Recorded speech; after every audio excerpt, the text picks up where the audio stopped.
Hello and welcome back to the RaidzBank podcast. My name is Hoyt, and I'm joined here with Mr. Poplo. How are you, sir? Hello, doing well. How are you doing? Doing good. I'm excited for this one. We have a lot to talk about. Unfortunately, Heartless is not on this episode, but rest assured you'll hear his beautiful voice very soon, I'm sure. So it's just us two boys. We're going to be talking all about the player-designed island, the new Shelbane Gryphon CAs, and if Poplo hates them or not, as well as Deadman. I've gotten my hands wet a little bit with the mode. I've got some things wet to with say. Blood? No. From my own. So many people? Maybe my own. Trying to treat my own wounds, but Oh, no. yeah, so we'll get into all of that, but before we get started on the topic of the day, we always start out with what we've been up to, large or small. Some weeks are smaller than others. Poplo, what have you been up to since, we recorded last week? Yeah, well, you kind of led into it, kind of small week, not too much going on for me. Just been so busy with work, man. I'm talking like working after hours, some nights even too, so I'll barely have time to hop on. And I was making a presentation actually last night, and I was killing shamans on the GIM for like 3 or 4 hours while I was making the presentation, so putting that time to good use. But other than that, doing a little bit more Doom, no luck there. Still doing some Herbivore. Oh, here's a change. Okay, so I got all the Rex for Quest Cape on the group Iron Man. I don't know if I told you nice. that. Okay. Except for my rune crafting, but I think I'm gonna get the level just through the quests. If I did my math correctly, I should hit 60 rune crafting for, I think that's Desert Treasure too, through just the quests that I still have left. So when I've been doing quests, the thing that I've been doing on the main is going back to Tempuras, because those two are pretty manageable to do at the same time. And sometimes you just need a break to, to break things up a little bit after doing the same thing over and over. Oh, yeah. So I'm back to Tempuras. Nice. It's a little bit different from when I was there before. That was pre-sailing. So they actually moved, like, the island. They put it in a different chunk than it was before sailing came out. Yeah. Because I think where the Temper Tantrum Barracuda trial is, I think that's where Tempuras used to be. So they moved some things. There's it didn't really change anything for the island, except for 2 tiny things that I noticed, and I'll go through them really quickly. But first one is there's a palm tree that just doesn't have a top on it. It's like literally just the base of a palm tree, and they just forgot to add the fronds on the top, or whatever you call it, the top of the palm tree, the leaves. And then the second thing is on one of the boats, the fires that spawn, they used to not be able to spawn. They'd only spawn on the land and on the boat. But for one of them, they can now spawn on the chain, like running up to the boat, which just looks super weird because it's like just out between the land and the boat. So they can spawn on the chain, like where the anchor is. Interesting. So that's not, neither of those are good or bad things, but just small things that I noticed. Anyways, I said not that much. I've kind of gone on into it for more than you guys probably wanted to know, but that's what I've been up to this week. So it is funny what you notice when you spend a ridiculous amount of time in one area, and that is also true. Yeah, I'd notice if any tiny thing was changed, I would know. Yeah. So, what have you been up to this week? Yeah, pretty similar. Best of luck in your Tempuras journey. I'm excited for us to hear about you finishing that. And I'm gonna stack up 1,000 permits, I think, at a time, and just rip them. Probably on stream in the clan chat, whatever. I might just pull like one at a time because you can do a big search or a small one. I might just do one at a time and just hang out with the boys or something like that when I do them. So you should take a video and we'll use that as the background for the OBS or for the Oh, that would be sick, actually. an Okay, I episode. will. Um, I'm at 400 something, so it won't take me too long. But maybe by I next week, I'll probably have it. I can't do the. I will save up like medium clues because I know I'm not going to green log them in like 100 caskets. But Right. if I'm in your shoes, man, I get severe FOMO if I stack up 1,000 permits and you pull it out at the third permit. That's just like a gut punch I can't even risk. So Oh, okay. But here's the thing: when you get to this stage, then like, at least I'll have it. That's what I say. Like, at least I'll be done. I'll just yeah, be so happy that I'll be done. I won't even care. Like, if I guess get on it sets literally a the nice first goal pull, for you. Like yeah, it it gives me breaks it something up. to go. Yeah, exactly. That's why. That's why I'm doing it. That's So, good. Yep. Very nice. Best of luck, I believe. And Thank you. Thank you. I have been playing Deadman on the side. I really want to Okay. play completion percent because the clock is ticking for the next episode, and I have made some progress, but Deadman is pretty much just taking that time. Originally I wanted 27,000 points because I believe that's what I need for the house reskin as well as the weapon and armor thing. But after playing on the side, second monitor, like very little active for a week, I have 6,000 points. So Oh, it's been little ways bad. to go. And that's on me. If I locked in and I just tried hard for a night, I could get 6,000 points. But yeah, I'll go into it later when we actually talk about Deadman. But long story short, not having a great time, and that's coupled with the fact that I don't want to be playing this. I want to be playing completion percent, and I'm a victim of my own prison because I really want the transmogs because my Iron Man is. I mean, I'm locked with the BOFA for quite a long time, so having that would be really cool. So Yeah. I'm very eager to get 12,000 points and stop. I really want the POH reskin, but I have the Leagues one. It's also like black, but Yeah. I'm gonna have to accept that I won't have it because I don't enjoy this at all. Oh no. So we'll Do you go have any into points that. left over? Oh wait, no. I guess no, not from. Sorry, that's leagues. Never mind. No, I did play the last Deadman and I checked because I was like, oh, like, do I have a couple hundred at least? And I don't know if it's because I had to transfer this character profile or if I just got exactly the amount, but I had 0 left over. So Oh no. it's very possible, like, I got the exact amount and stopped because I was not playing for fun last time. I was playing for the cosmetics. And I was doing diaries and crap for whatever for points. So yeah, I don't know which it is. I'm hoping it is the case I just had 0 left because I have heard when you copy your profile over, you also lose leftover points or something. I don't know. I hope that's not accurate. Dang.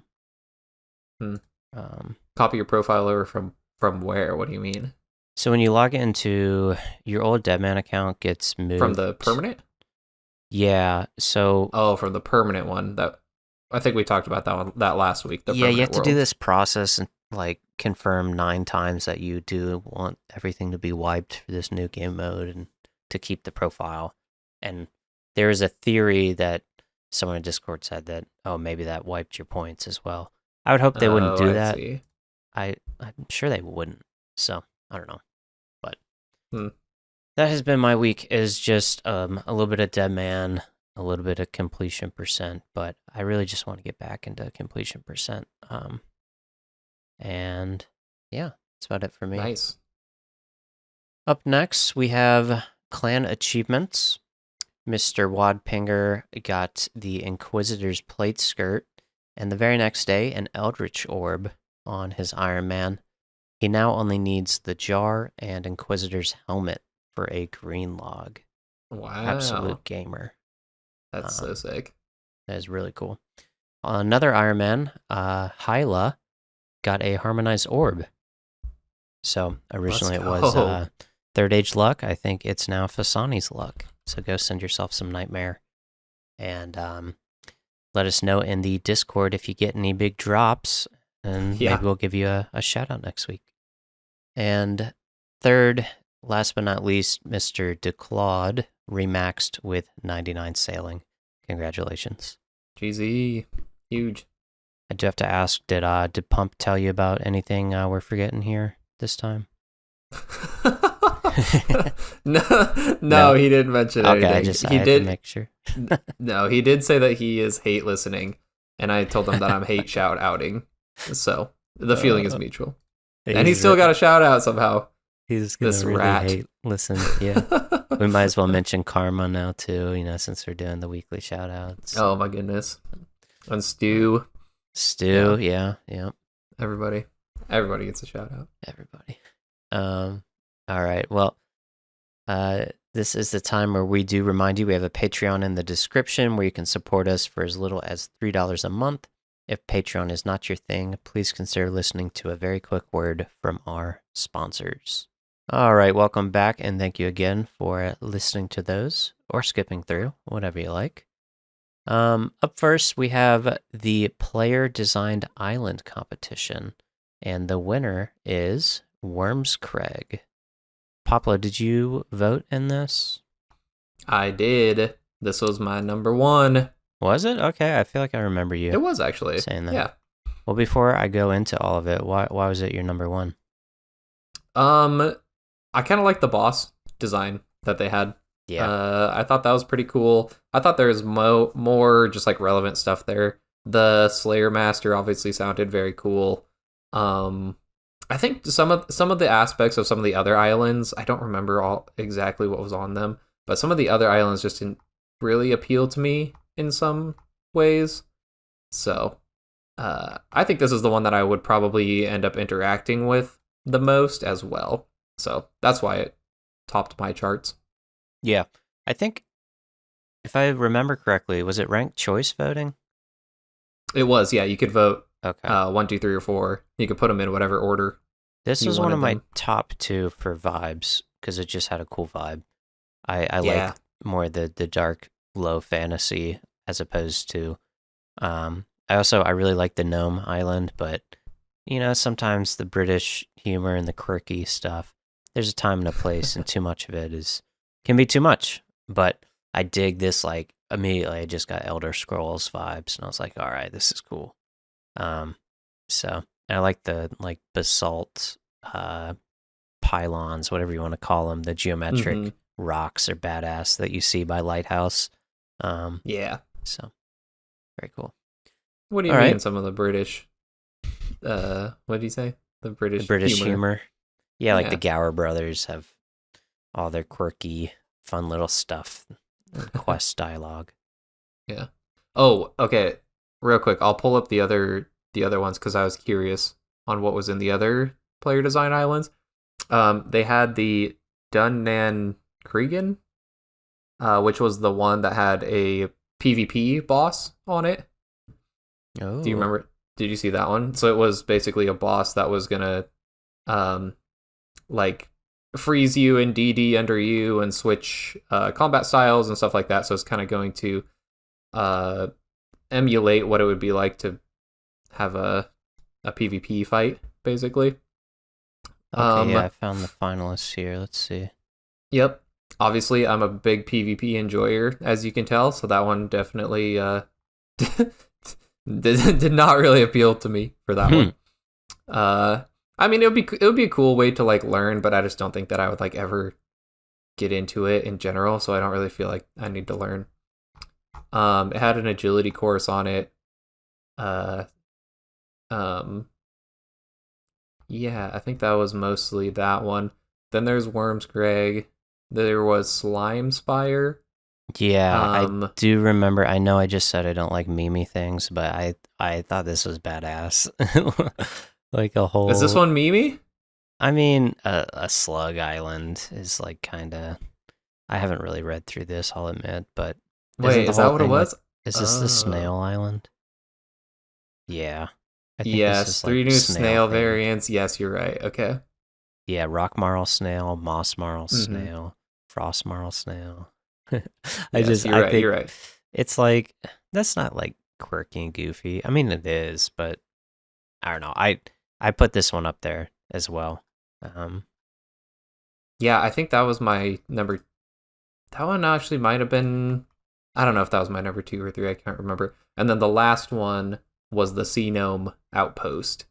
And yeah, I I'm know kind this one of had a surprised it decent didn't win. following as well. I Yeah, I would know have that thought one. this one would win.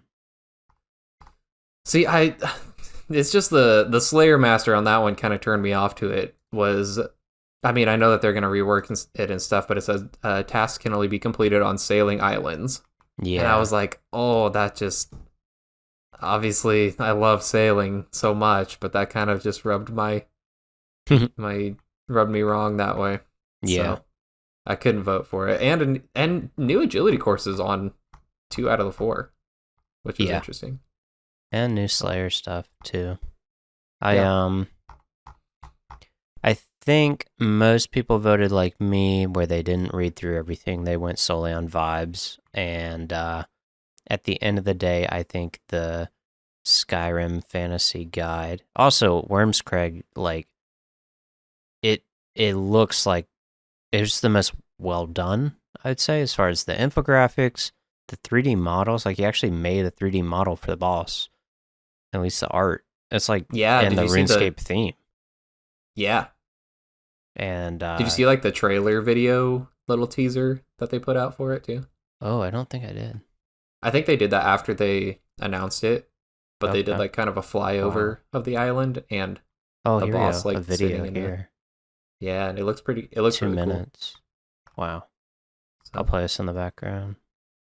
nice. Um, yeah, I think when most people are voting, right, they're not going to read through everything. You should and be informed, but you were talking about humans here. They Right. just go on vibes, and at the end of the day, I think the low fantasy Skyrim dark and cool vibe will always just barely edge past the fun and silly like Gnome Island. But obviously, I'd like to have them both. Um, so this is Sure. sweet. I There's mean, he there's a big enough ocean for both. This how did ocean's he big enough for model the both of this? us. I know there's like tools out there for making a RuneScape map, but the 3D models, like I didn't. And I guess private servers have been doing this for a while, but I'm really impressed. Yeah. Um, wow, this is sweet. Yeah. Okay, Boss fight sounds pretty cool too. So, anyways, yeah, should we hop into it? yeah. What is Let gonna me be maybe part of it? What's let me kind of kick getting this taken guy. out? All right, so Wyrmscraig introduction.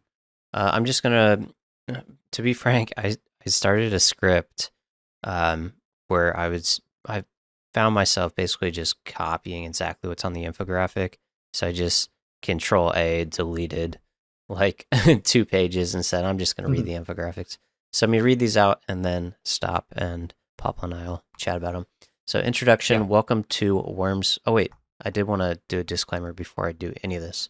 So, those of you listening who may not be in the loop, Jagex is going to work with the creator to basically make this dream come true and make it realistic, which means they're going to be cutting a lot of this stuff and coming up with their own, maybe.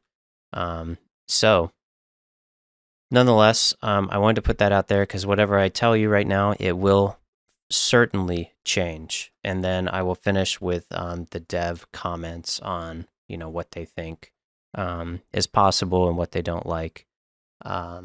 So spoilers, they don't like the Slayer. They're cutting a lot. Yeah, they don't like Yeah. the new Slayer. I want to call him a boss trainer, new Slayer trainer. What are they Master? called? Master. Master? Thank you. They don't like the new Slayer Master idea, but we'll get to that.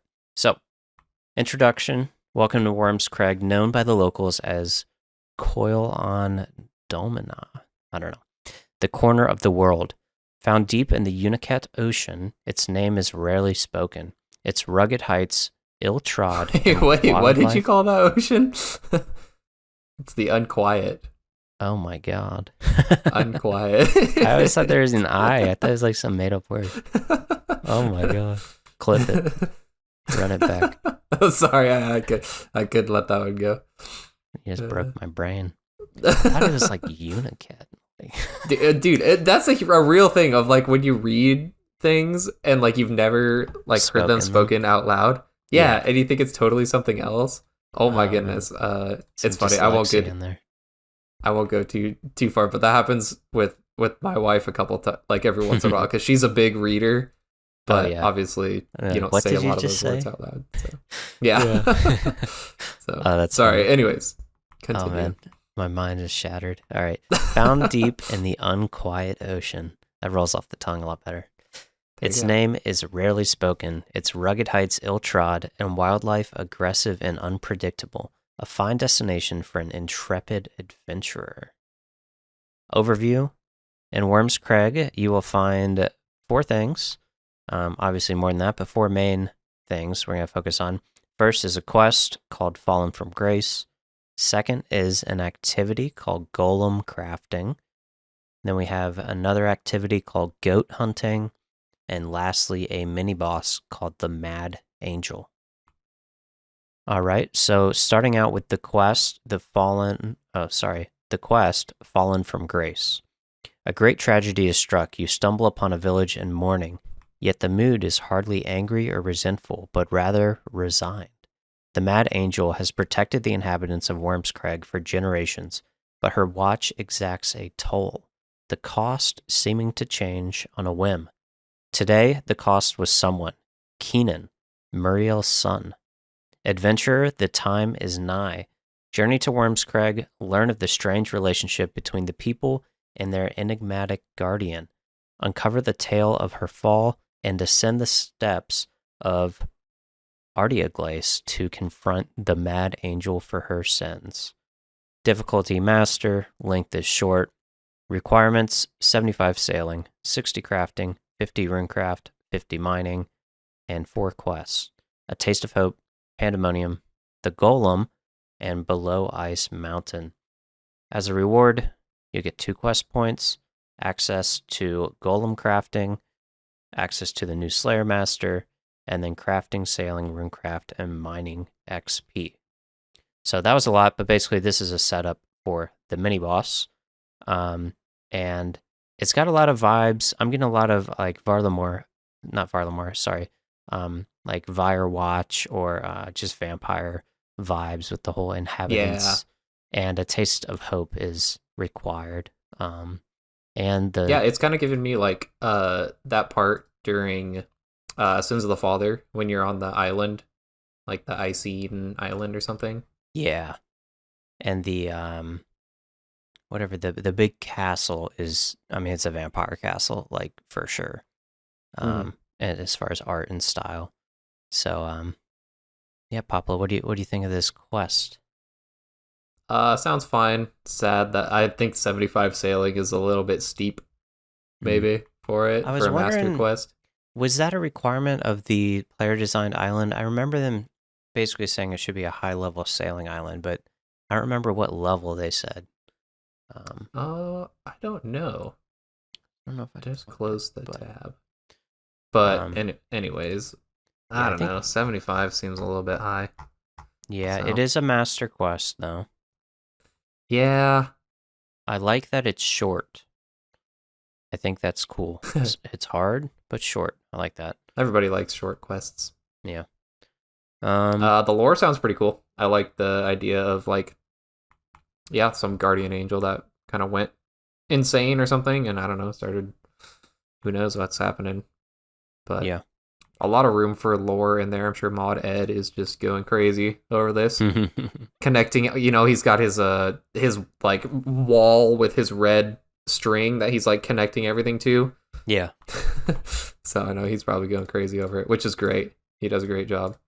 Or he absolutely hates this because he has to take some stranger's idea and fit it into a game world he's building. Yeah, he's like, that doesn't work. Everyone should know this. It's lore 101. But, I'm interested to see it. Yeah, I don't know. It seems interesting. It seems like Sad that I most just of got 45 sailing and now I have to do it again 45 sailing. What? Oh, on the on the GM. gridiron. Yeah. I mean, I don't know. You don't have your. You said you just got all the requirements for Questscape, Correct. so I guess this would move that bar a little higher. But Uh-huh. it's a master. Back to the early quest. game. Yeah. Maybe they lower it, but maybe not.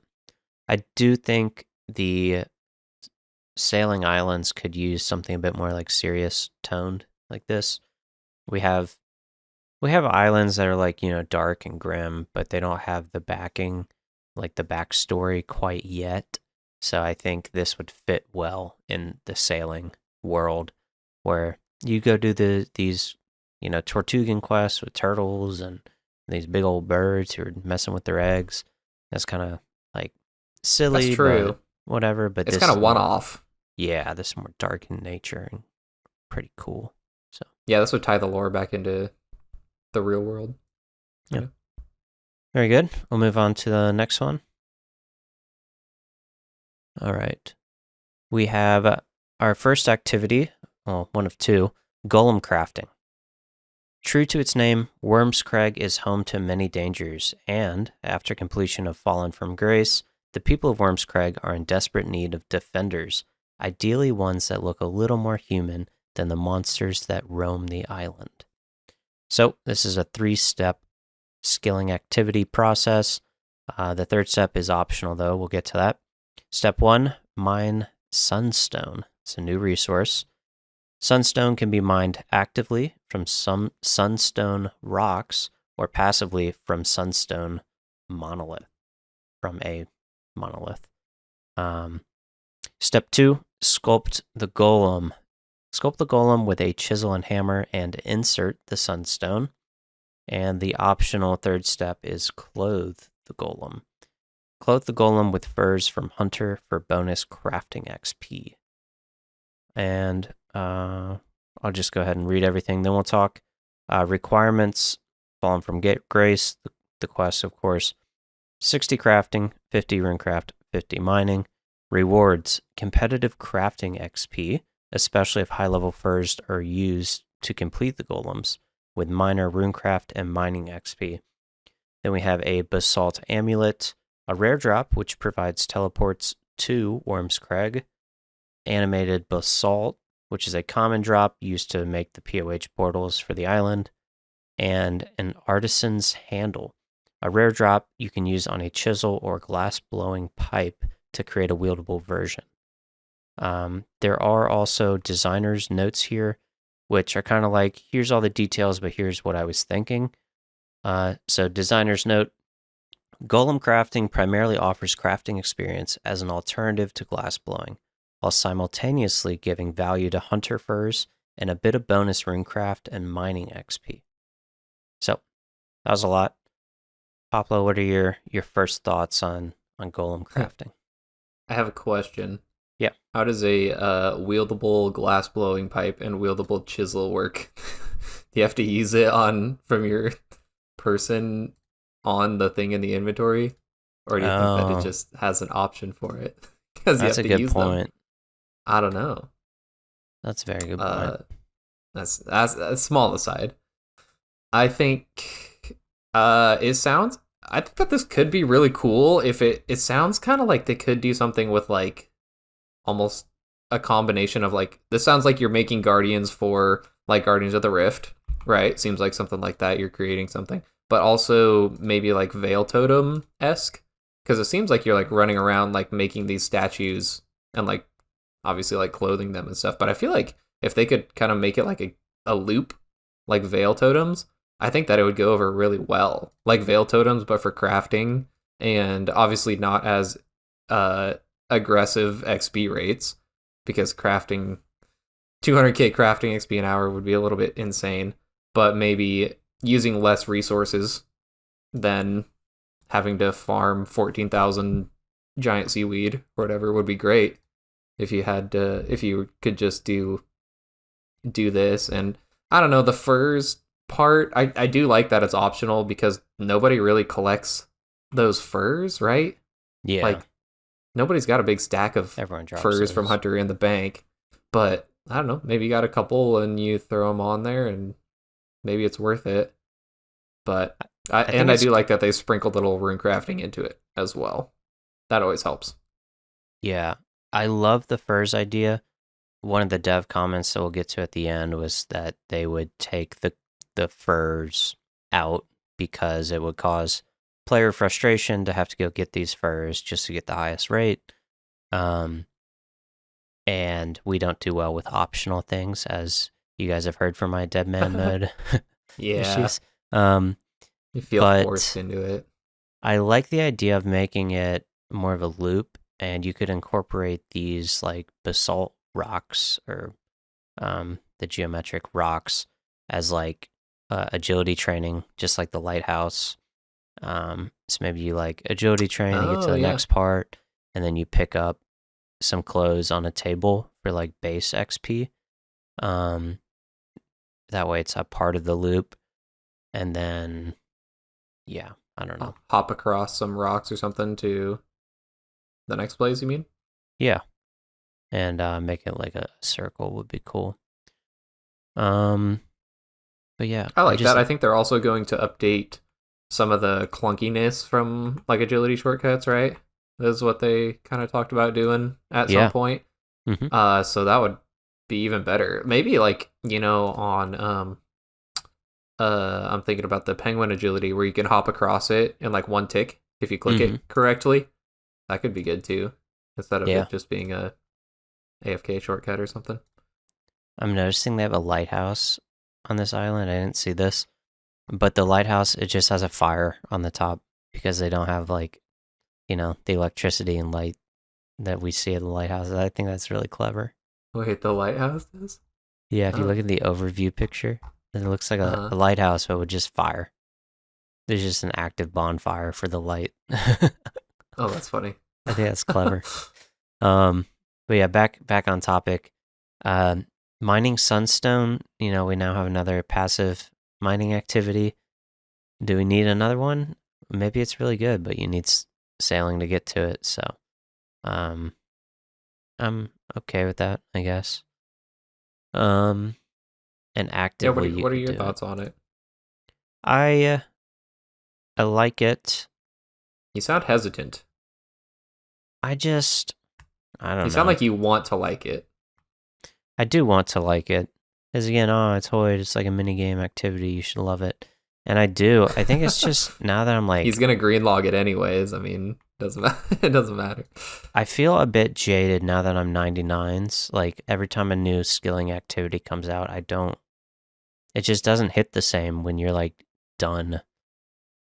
And I know I'm not done. I don't have 200 mil, but I think that's my hesitancy. That's a slippery slope, buddy.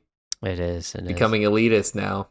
Yeah, no, I support it. I think the glassblowing grind was pretty brutal, but that's where I learned tick manipulation with the sandstone, and I love that. I love doing it on mobile, and it just felt, I don't know, very rewarding to complete. But part of the reward was completing a masochistic grind.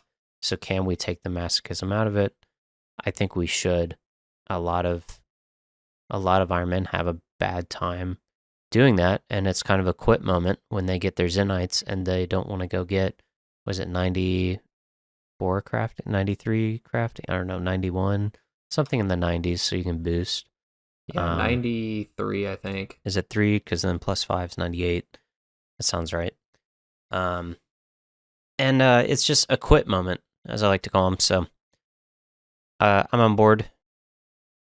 I just feel like the AFK mining thing, I feel like we have too much of that already. Like, I feel like we could just take the sunstone part out of it and replace it with something else, but I don't know. Yeah, maybe like if you could use maybe like your own resource that you already have, maybe, or something like that. Yeah. I don't know, because that would be hard too, because you can't take away like the ores from people, because they're going to want to use those for smithing, obviously. So like, right. I don't know what else you could really do, but then it feels like maybe it's like another day alt. Like you're just gonna do it in your downtime. You're gonna get these things. You're gonna do this mining to get these shards or get these rocks or whatever, just so that you can do your active crafting training when you want to play. But then you can do it AFK. And I don't think that it's gonna be anywhere anywhere as fast, hopefully, or comparable to doing giant seaweed and glass blowing. I think that's always going to that'll be the efficient method. Yeah, the efficient way. I don't think this is going to overtake that. But I think that it could give another option, because that was part of, like, when I think that also just causes a lot of burnout too, because when I started the group Ironman, it's like, okay, we kind of funneled one person to get all their crafting, but I contributed a ton of it, but I felt like I always had to do my seaweed runs and keep up on that, because I needed to do that while I was doing my birdhouse runs and stuff. Otherwise, it's less efficient. So I feel like that is kind of a barrier grind that you get to, as with others. But yeah, on one hand, I love minigames. On the other hand, I don't like removing players or isolating them to one spot for a skill. Like, I don't know how to explain it, but it seems unhealthy for players to go, oh, you need crafting, go spend all your time on this island. Like, I like the seaweed and sand thing. You're doing like a million. Part of the beauty of this game is how it intertwines. You do one thing, which leads to another, it unlocks another, and then you need a prerequisite for another. That's like the beautiful loop and ecosystem. So when you disrupt the ecosystem with just a dominant method, it's fun. It's like, it's isolated to one area. On one hand, it's good. It solves some pain. On the other hand, I don't know. It's like mini gamification of RuneScape. I don't know. it is at its core. It is mini gamification of the game, but isn't that it? I feel like I'm gonna sound like Heartless here for a second, but isn't that already what we're doing? Of like with Sepulcher and Veil Totems and Guardians of the Rift is the most egregious example, and everyone loves it. I mean, I greenlogged it. I had a blast. Yeah, but to me, RuneCraft, the skill was replaced with RuneCraft, the activity, which is Guardians of the Rift.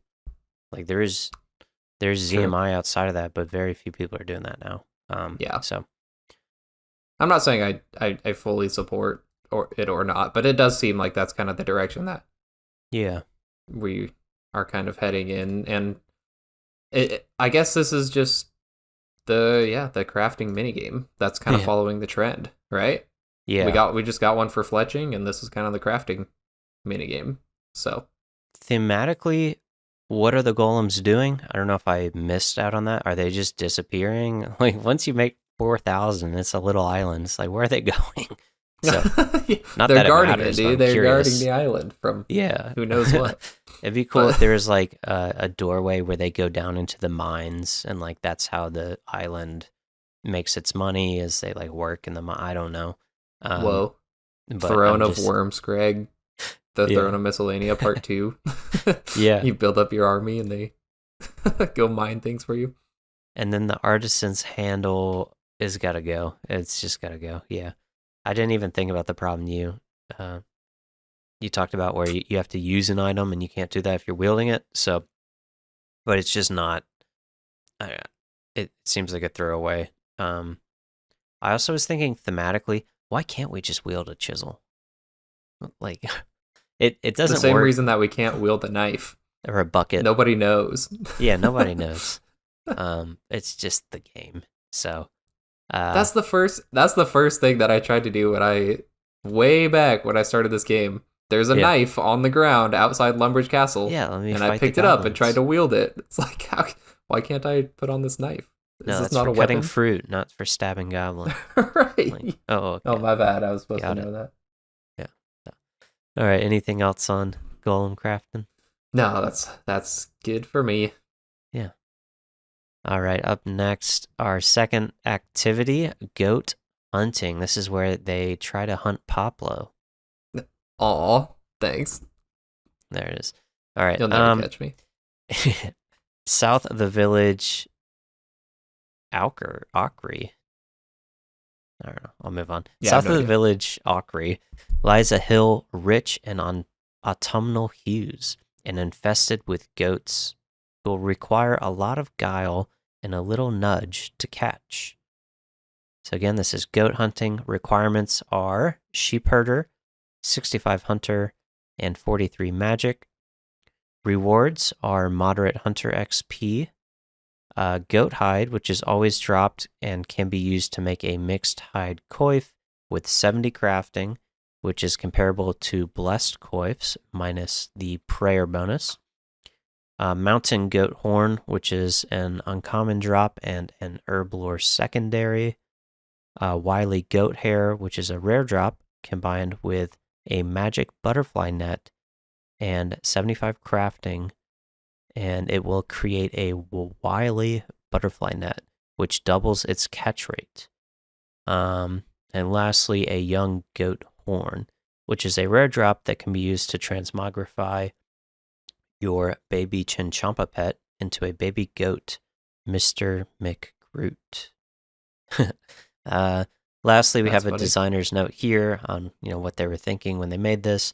Sheep herding is not fondly looked upon, but a cleaner implementation with less travel distance, generous creature pathing, and an additional magic yoink ideally makes goat hunting more of a dynamic, graceful dance rather than acting as a tourist guide to deliriously staggering mutton.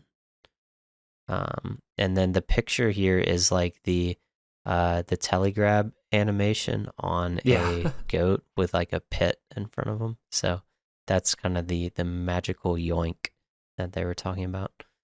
That's funny. Which is kind of sad, but yeah, they make it sound all nice and cute and stuff, but then you're just dropping them to their death. in a pit. Yeah, in a pit. And skinning them. Leaving the meat. That's a big no-no. That's right. What are your thoughts? Yeah, I don't know.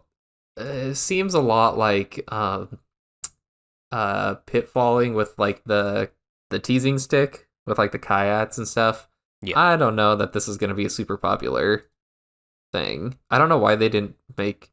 I feel like making the goat hair or goat hide the stuff that you use on the golems would make more sense to me. Oh, that's true. Like, just you use that, you go get your hunter up a little bit, and then you use the hide on the golems to clothe it. That seems to make sense. Maybe it could be something that you could use. The rewards are mid. I think the young goat horn for the baby chin pet is actually a pretty good idea. I think that's going to be kind of cute. But I don't know. I'm not super excited about this one. Yeah, I think. How do you feel about it? This would be for cloggers for the young goat horn, assuming it's a collection log. I'm sure it is. And I think Hunter was in such a bad place years ago that they've kind of overcorrected, and we've just released a million Hunter methods. But the Hunter rumors fixed Hunter by itself. It just fixed it. And we can stop. We can stop. Yeah, you're right. Because they released the crab hunter, and I loved it. I tried it out. It was really good. It was basically like chin hunting with like a bit less clicking. I had a great time, but I did the XP per hour, and it was just worse than rumors. And you get no pet chance, and there's no reason to do it other than the herb lore secondary, which is why I was there. And I think this would be another dead on arrival, but the cloggers will do it. This is like deep sea trawling. It could be a cool method that's fun, yes, but as long as it's moderate hunter XP, as long as people can do hunter rumors for the chance at 2 different pets with more XP, more rewards, an outfit. I mean, it's kind of dead on arrival in my eyes. Mountain goat horn. I'm trying to think about what those make. I want to say normal combat, or is it a normal restore? See if I can... I think the desert goat horn, I think, is the secondary. Yeah, that's what but I'm I thinking think this was supposed to be used in the potions that are later in this blog. Okay, that spoiler, the devs said they don't want more potions. Which are not actually gonna be happening.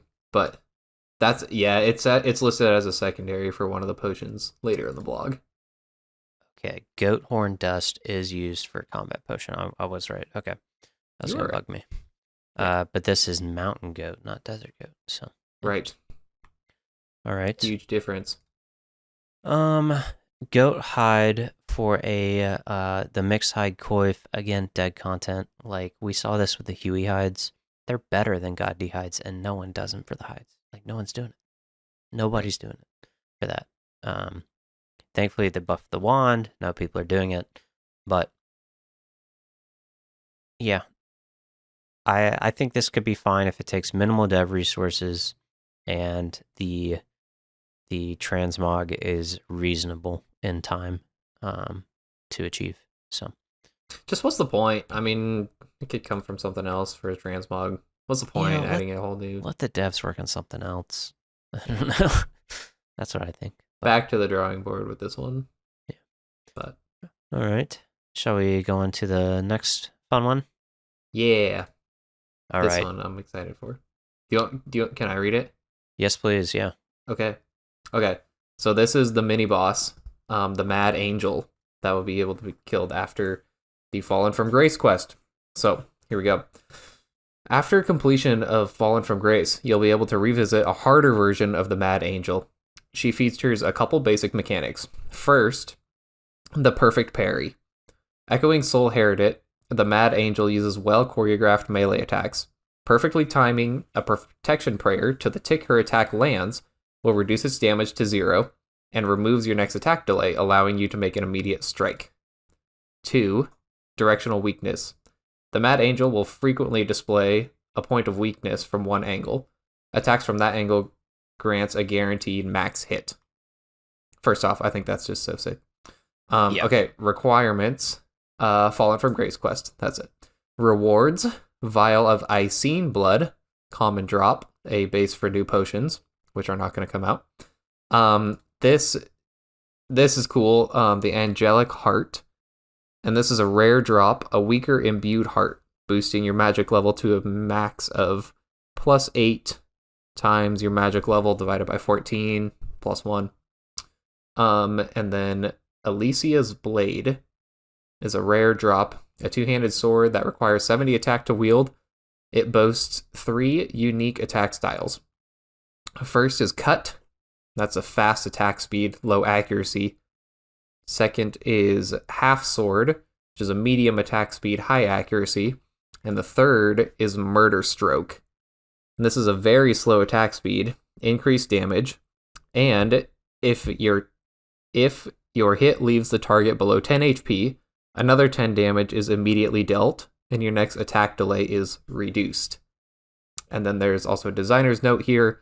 The Mad Angel is geared towards mid to high level players with the intention of minimizing complexity and maximizing reward for careful and precise gameplay behavior. All right, Hoyt, I'm going to get your first take on this first. What do you think about this? Yeah, real quick. Fight?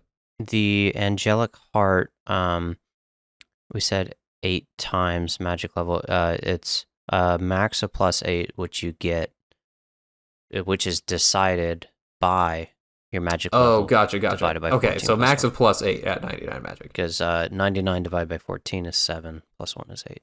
So there you go. That does kind of balance it out. What is the imbued heart? And what's the saturated heart? What are those bonuses? I think it boosts you up to 112 magic, I think. It's 1 plus 10% of the player's level rounded down. So imbued heart is 10. Rounded down, so it'd be 9.9, 10.9. Yeah. So imbued heart is 10, and then saturated heart is another +3. So 13, which would be 112. Is that what you said? Yeah. Okay. So we have Saturated Heart at 13, Imbued Heart at 10. This would come in at 8. Honestly, it might be a little too good. But overall opinion, art, style, 10 out of 10. Those who are just listening, it's this woman who's floating with like a dress on, and it's all monochrome, black and white. And then she has 2 angelic wings like you would see from Sarah Doman. And she's holding this big-ass greatsword with 2 hands with a gold hilt.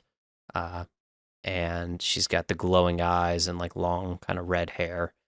Just badass all around. Wood. Yeah, Wood. She's on the Kiss, Marry, Kill list. Yeah. Yeah, Perfect Parry sounds awesome with Soul Herited. I did do a bit of Soul with the last leagues. I had to kill him like 50 times for the Embiid quiver. And I loved it. Felt so rewarding when I would get the movement correct. But this actually isn't. Sorry, this is not movement. This is just the protection prayer flicking. So I take. Well, it is movement too. Is it? Which is directional weakness? Yeah. Yeah. So directional weakness is different from soul. Still, from what I see, it would be like a backstab type mechanic, but from any angle, which I think is awesome. So yeah, overall, I think it's sweet. I think the Alicia's blade being this like last hit thing you could bring if you're really sweaty would be cool. It is another mid-game sword that we'll talk about the Bell's Folly later, but it sucks for weapons to be dead on arrival. But this would have a unique mechanic that maybe even speedrunners could bring, or we could bring on arterial skipping. So overall, I think this is a massive W. What do you think? I think that it's super sick. I think that exactly what you said, the best parts about the Soul Heritage fight, they want to add it into this boss. Like the perfect parry, like reducing your attack cooldown is cool. That's kind of new. And then the directional weakness. I mean, Soul does have like the takeoff thing where you have to take off a piece of your armor at the perfect time, and then you get a max hit. And I think that is super cool and super rewarding just to do well, and it feels really good when you get like a max scythe swing or whatever after you do that. So I think that they're kind of implementing the best parts of the Soul fight, which I think is a great boss, super super well made, and putting it into a mini boss. And so it's gonna feel just good to, like, normally in like mid game bosses, I feel like you focus on prayers and movement just mostly so that you don't take damage and you can maximize your own damage output. But this like actively rewards you for doing that correctly, and it's gonna like feel bad if you do it wrong, which like in learning obviously, but like once you get it down, it's gonna just feel so good to get a bunch of max hits and like attack delay reduction and stuff. I think that this boss just sounds like a fun experience to fight, and I don't know, the pet could be as good as like Commander Ziliana. That's one of my favorite God Wars pets, you know. So I don't see a pet on your Poplo. Yeah, it'll happen. If they give it to the cow, they're gonna give it to the angel. So you can't make such a badass model without it being a pet. Exactly. And then yeah, with the murder stroke on, I don't think the blade is gonna be good for anything other than probably the murder stroke passive or whatever that it has. But I think like they've never done like an execute mechanic, which is kind of like what this is, which I think could be so cool. Sick. And then it rewards you for executing too. I don't know off the top of my head any like specific uses that it's going to be good at. But I think that they could, this could be like, yeah, maybe, yeah. This could be just like a new, something that they could play around with, you know? Or like, I don't know, with Nilos, maybe you just like slashing Nilos because every Nilo hit is going to get it below 10 damage, right? So maybe you're just like zero attack delay Nilo room, which would be so sick. Would be sweet. So, anyways, thematic because this kind of has the vampire type of vibe, and it fits. So I think that they do a pretty good job of addressing a lot of concerns. Yeah, now that you say that, maybe the heart is a little bit too strong, but Maybe plus for it to be, but yeah, then you maybe could just do a potion. yeah, but this is gonna be unlimited, right? Like you won't have to make your potions or anything Right. with it, so you can just get it. I feel like you probably just kind of get it along I the think way, like depending on how rare it my is. But my problem, and this is how power creep happens. My problem is I'm comparing +8 to +10, but really +10 from the imbued heart does not matter because everybody's using a saturated heart, right? yeah, pretty much. So it's That's really literally what you do as soon as you get your heart is you go saturate it. even Iron Men are like, I'm Yeah, not even touching Iron. this thing until I saturate it. So, those who don't know, if you add 150,000 ancient essence, which you can get ideally from Phantom Muspa, you can saturate the heart. Does that make it untradeable? No, it's still tradable. Okay. So yeah, even more so. Everybody's just doing saturated heart. So it's really +8 versus +13. I think that's enough of a difference for it to be fine. I think if you do +7, +6, it's like, should I spend my time doing that or just bring a potion? But yeah, I don't know. I'm a little iffy about it, but I like the idea of there being like a diet heart because the heart is such a wicked grind for Iron Man. It is, So yeah. having something while you're going for that would be more than appropriate. Yeah, especially if the blade is good too. It'd feel like two good Two two birds. good things that you're going for when you're Yeah. grinding this boss.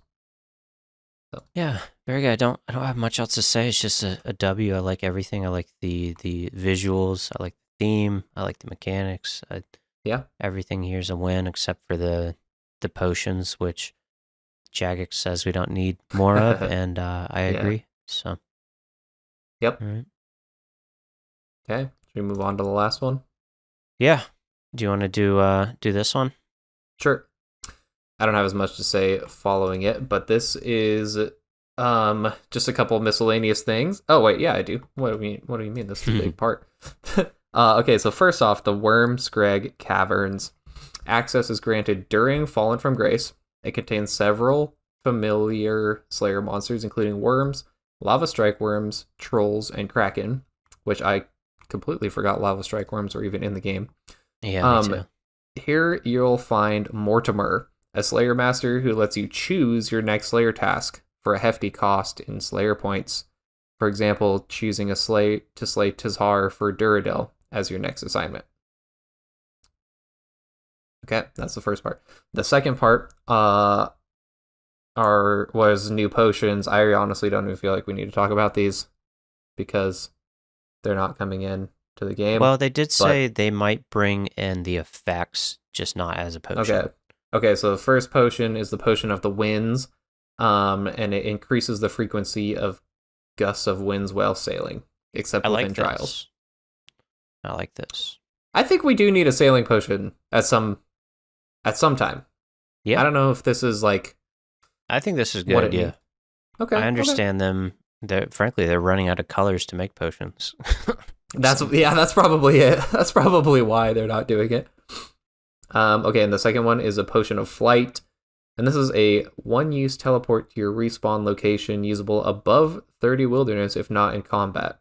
Similar to Home Teleport, it takes some time to cast and is uninterruptible. And is interruptible. Sorry.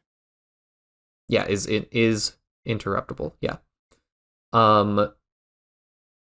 It doesn't sound like it should come from a potion, but I like the idea. Everybody probably likes the idea. Yeah, I think the vial for like Port Phasmatis or whatever is the only other like potion telly. I think potion's weird here, but yeah, I like the. I'll admit, as you're reading this, I was thinking I don't like that idea, but then I was thinking, all right, the prayer enhance and the goading potion are a pain in the ass to get from mastering mixology, but they're so good that it's worth it. Yeah. So for specific things. So I could see Potion of Flight being good, but hardcores cannot use this in an emergency because it says it takes some time to cast and you have to be not in combat. So if you see a PKer running at you, you can't just start to cast this because they're going to hit you. And so I like stacking this up for us fellow Clue Scroll enjoyers. Yeah, so definitely. when you're at the Wilderness Volcano, you don't have to run all the way to the obelisk and then take a thing and then teleport. So it will be cool as long as there's a cost to that benefit, which it sounds like there would maybe be. So yeah, I think that this makes sense then of why they say that they like these ideas, but they don't want more potions in the game. I think the sailing one, like what you said, we do need a sailing potion. It can kind of come from anywhere, really. I don't think it has to come from this. And then the second potion of flight, also a great idea, but maybe that's like a, I don't know, wilderness drop or something. Elite wilderness diary or reward or something. You know, like you can only use it once. That would actually be pretty good. You can only use it once every like 20 minutes, like a normal home telly, but it's a elite diary award or something. I don't know. It could fit somewhere else, I think. Yeah. So did you read the designer's note yet?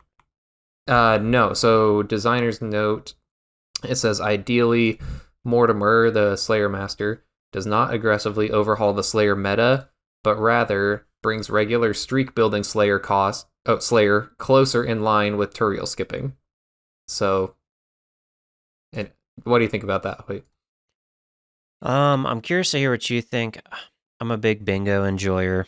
I would like for there to be a much easier way to create a Slayer task and one stored that has a cost. I totally, and spoilers, like we said, Jagex already said they're not comfortable putting this in the game, flat out. They didn't leave much wiggle room. I would like for it to be in the game with a high cost so that for very special occasions, it makes sense and is an option for people. So, yeah, that's kind of how I feel. I would, the hardest task I can think in my head to get, besides the Gryphons that we'll talk about, is like that's Revenants. it. That's the one. Yeah, it's like Revenants. I would hate for the Revenant meta to be like, I don't know, Konar skipping so you can just buy them. But also, I also hate the current meta of doing a million Turiel skips just to get one. So I don't know. Yep. Maybe I'm talking myself out of it, but that's kind of where I sit. I'm sold on the idea, but I don't know how they could healthily implement it, which is a common fear I have with things. Right. I'm usually in support if you can do it in a healthy way. So, what do you think?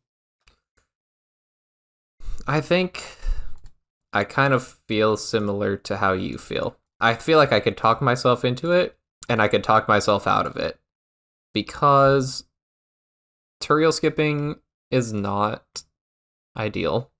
Nobody likes it, but it's the best thing to do, so people do it. I also think that building up a task streak, like, yeah, it's nice now when we all have 99 Slayer and we all have 2,000 tasks completed or whatever. You know, some of you crazy people out there that have just been stacking your tasks like crazy. Could not be me.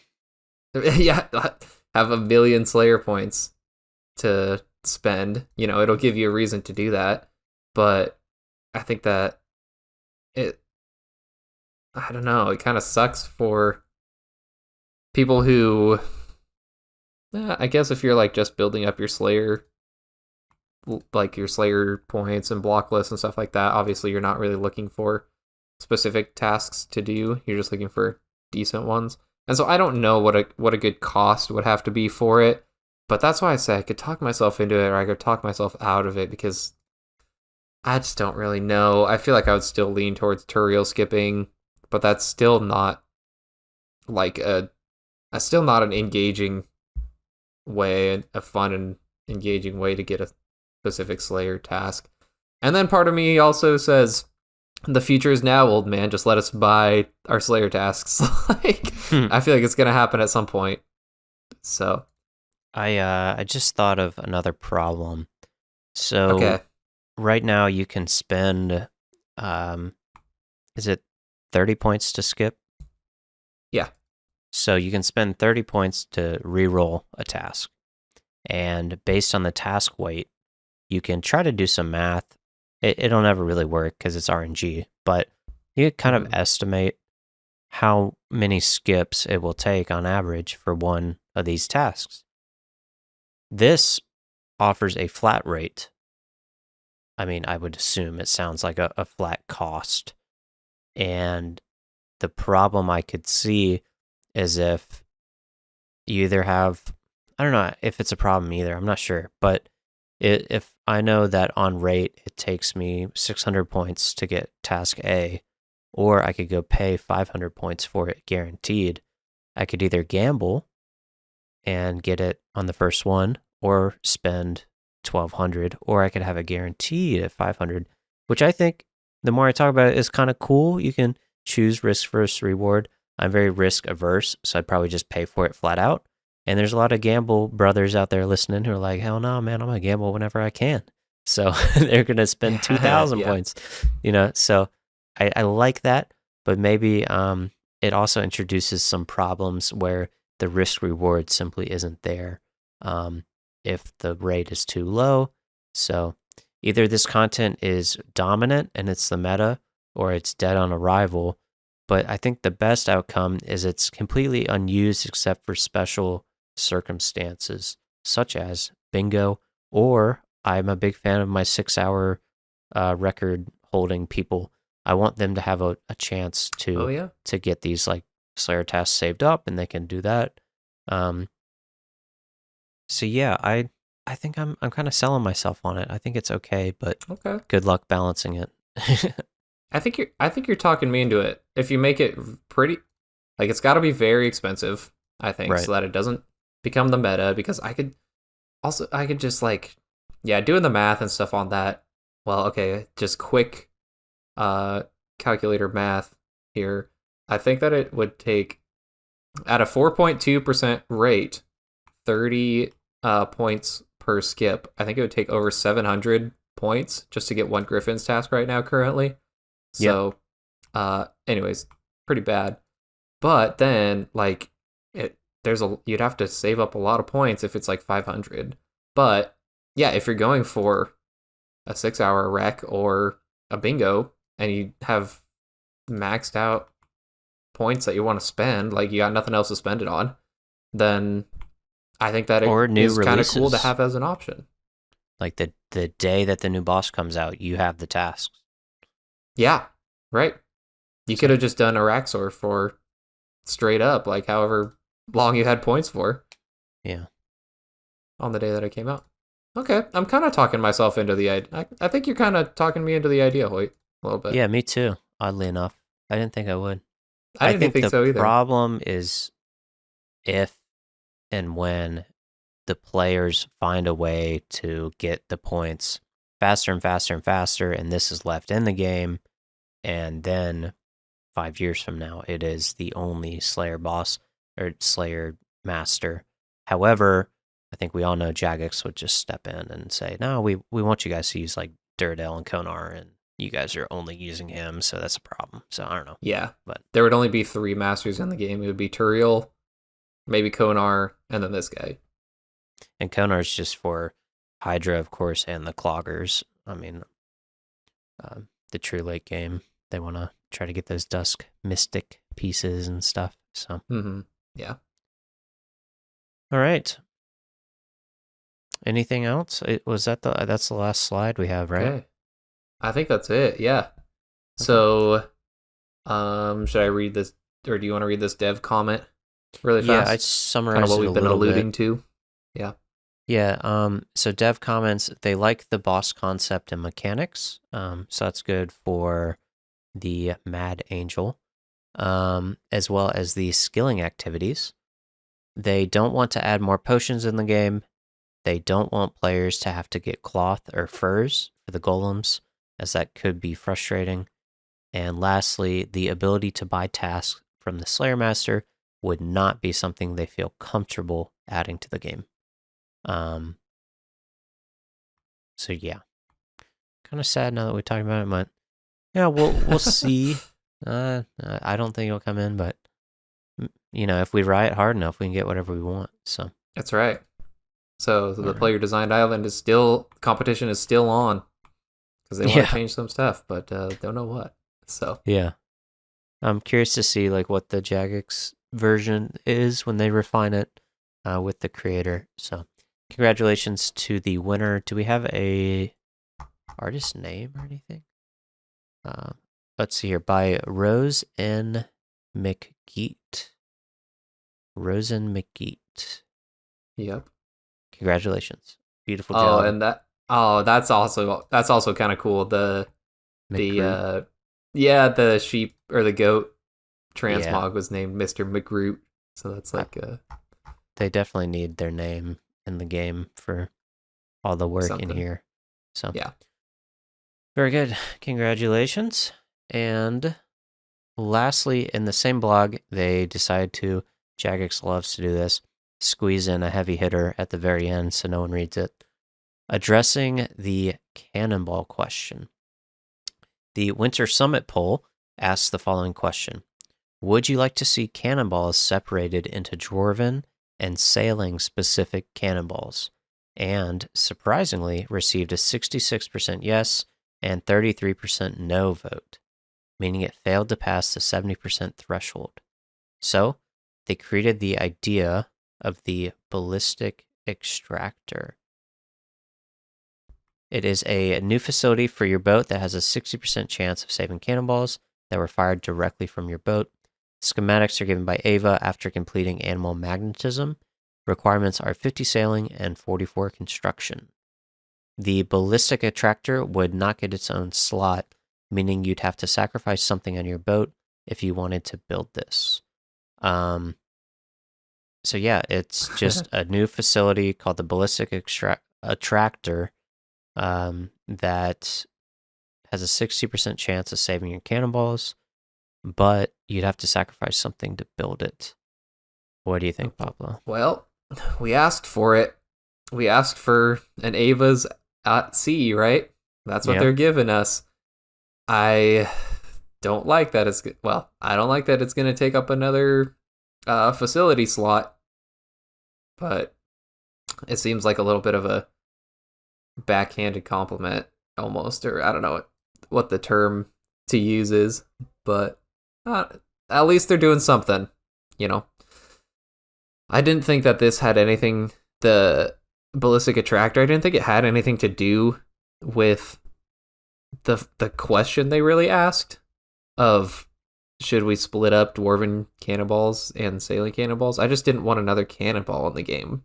Like I thought that would be too like convoluted to have like dwarven cannonballs versus these cannonballs.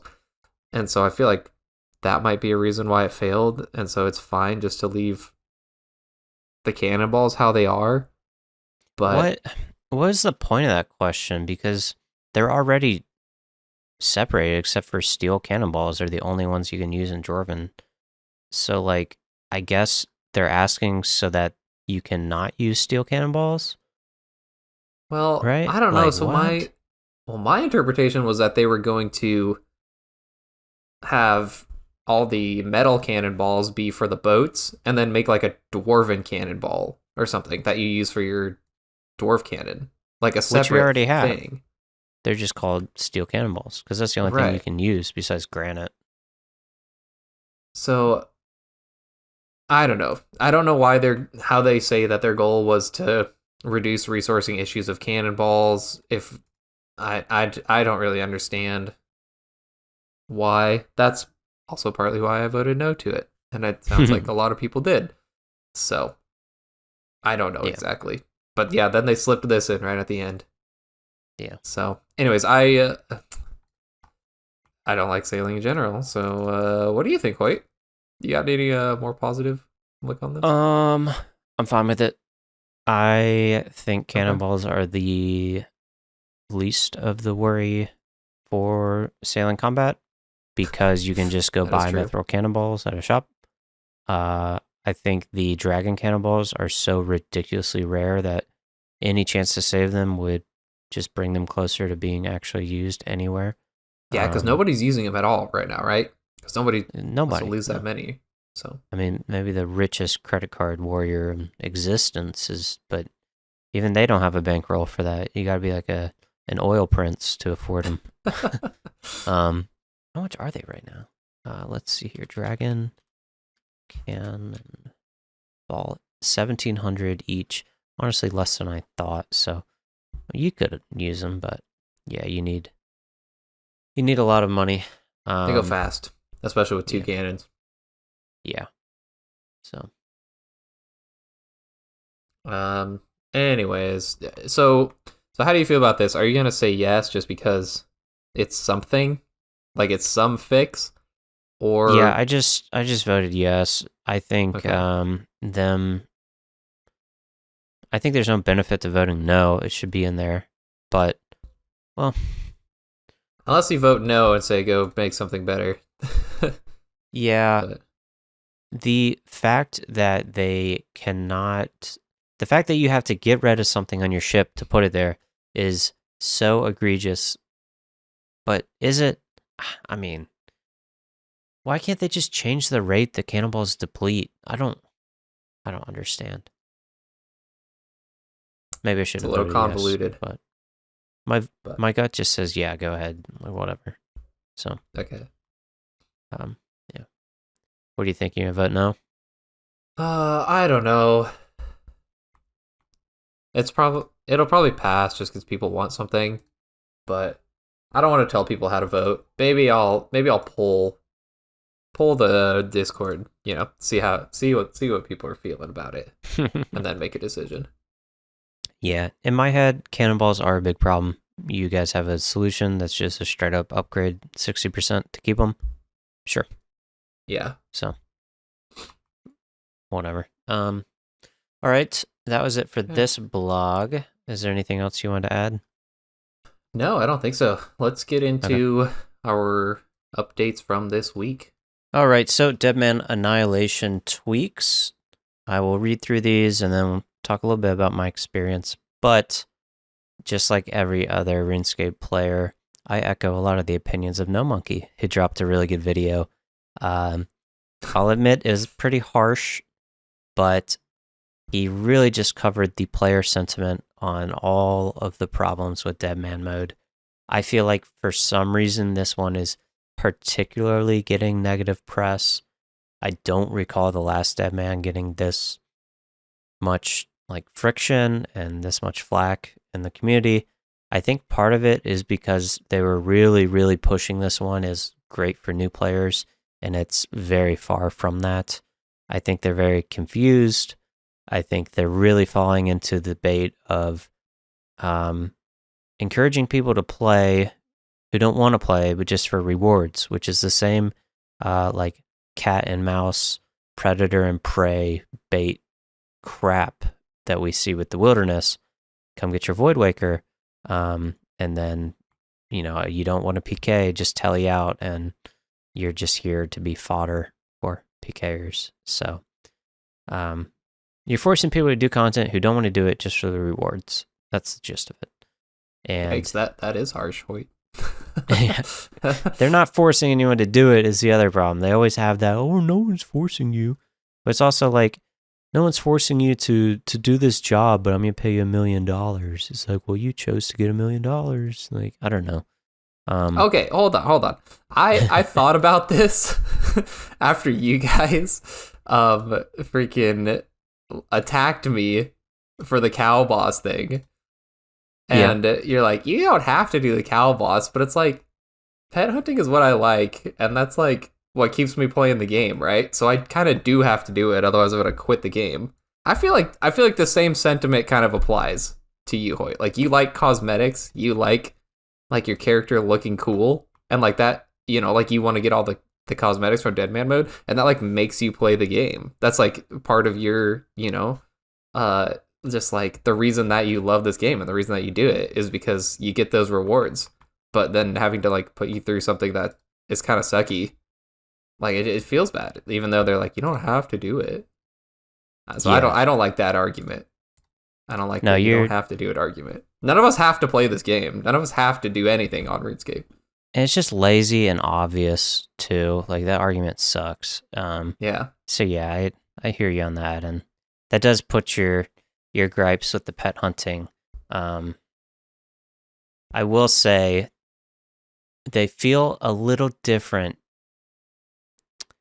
because pet hunting I see as kind of like a chunk man mode of extreme masochism, because it's like pets were put in the game not to be collected, like not to collect all of them.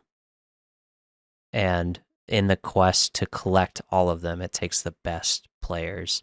5 years or maybe 3 years? I don't know how long has Coxie had his efficient account, but 3 at so least. Many years, not 3. Yeah, 5, 6 more. Whereas this cosmetic is obviously much more obtainable. So they're different, but you are right in that the sentiment is very similar. So I never. Yeah, but if you look at it long term, like, you know, if you want to be playing this game for years in advance or whatever, years down the line, then yeah, like you run out of stuff to do and you gravitate towards the things that you find exciting. Like I've finished all the quests, I've maxed my account. Like I lean towards PVM, which I think is exciting. A lot of people lean towards like speed running. Flash does duo tobs all the time because he wants to get world record. That's like his thing. He doesn't have to do it, but that's the thing that we like. That's the thing that we gravitate towards. So yeah. I'm saying this in support of you and your argument because I know. Yeah. No, I appreciate that, and yeah, you're right. It does make me rethink, you know, how I feel when you don't like the stupid pets brought in. So I get that. But yeah, some whoa, really I don't know. I don't think I said stupid. I would never use such harsh words, but I think meme was the word that I used. That's true. Anyways. So some quick tweaks. Breach points for attacking NPCs. They were just the top 16 players per monster for damage done would get points. Now it's top 100. This was an egregious problem when Deadman came out, because every guide out there, including the ones I promoted and the ones I followed, said, oh, just go to breaches. And this is even what I said for last week's upcoming or leading up to this. Just do breaches, easy points. Do breaches, easy points. And then everyone listened, and then nobody could get points because it was basically too popular.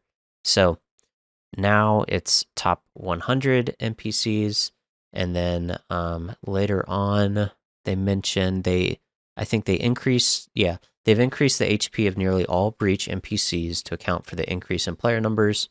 And I feel like they added more NPCs anyways, but I was watching a video of Mudkip killing them, and you're like lucky to get one attack in. They're just instant deleted. All 2,000 players in the world were just attacking that one mob. And holy smokes. It was bad. Okay, so is top 100 even enough then? Yeah. I think it is, because they're so fast to kill that, like, if this was the gym crab and it takes 10 minutes to kill, you might never get in the top 100, but because they're so fast to kill, RNG is more of a factor, so even a dude in rags could be in top 100. And I don't know if, they're still spread out, so I don't know if, you'll ever really hit the 100 cap as much as you think. But the 16 cap, I think you always would hit, so. Gotcha. Okay. I'm tracking. Yeah.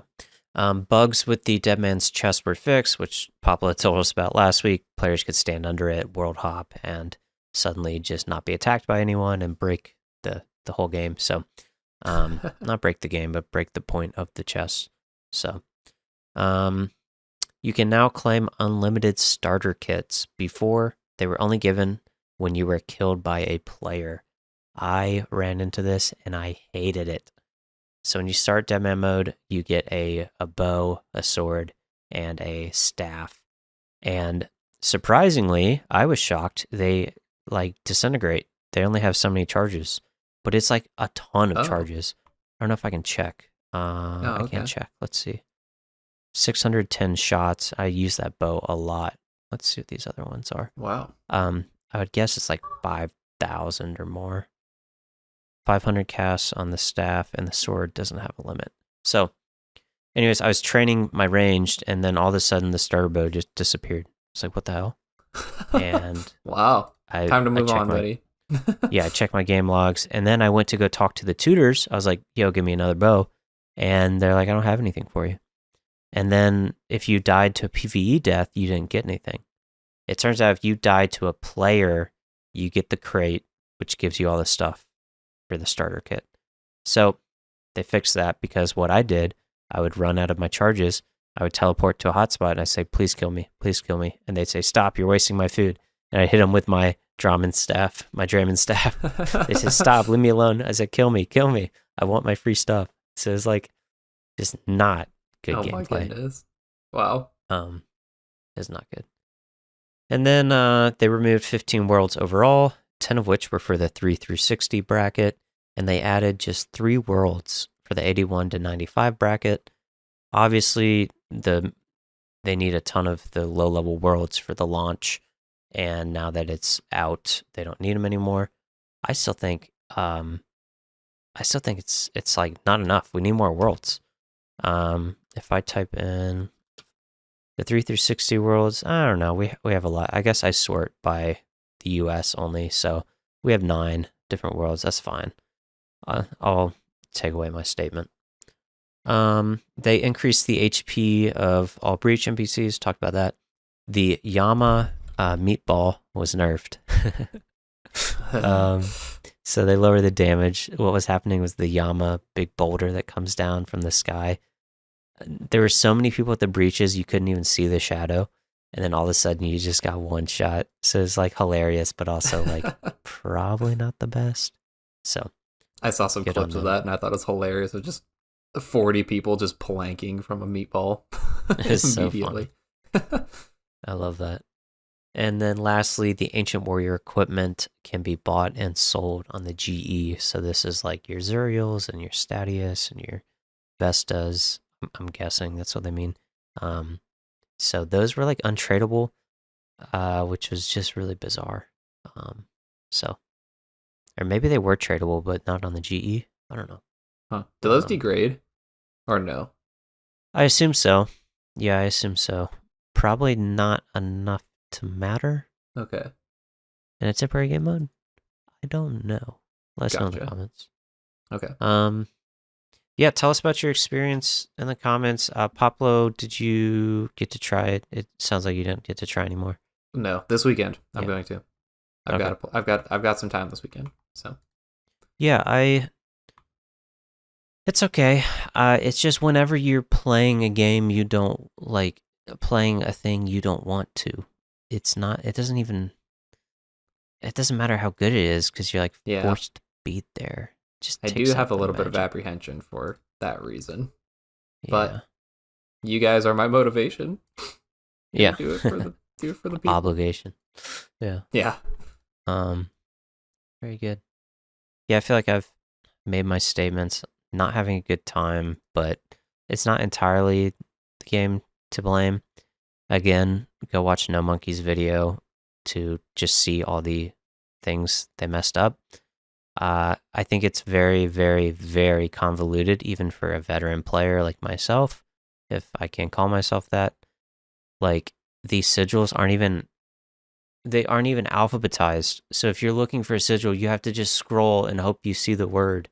It's like, oh no. And they have these random filters, and then you have sigils that are different from like your attuned, like combat sigil, or they're the same thing, but some are permanent, some aren't. It's like, it's bad, dude. It's just really convoluted, and it's just bad. It's like if you took leagues and you put it in a ball and you shook it up and you just kept shaking it, and then you like opened the ball and just everything flew out on the table. That is Deadman mode. Wow. Annihilation. Just unorganized, it sounds like. Yeah. And I feel bad because it was probably like 2 dudes working on it for 6 months.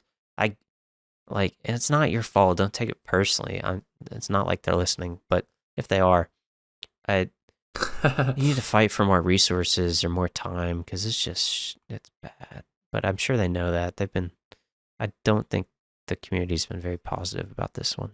But I feel like there's some things where, like, if we had a bunch of new people coming into the main game, and maybe I've been too harsh in the past for like the new player experience, but there's a lot of things that, as we are explaining, we would just take for granted, like of how to play RuneScape, you know?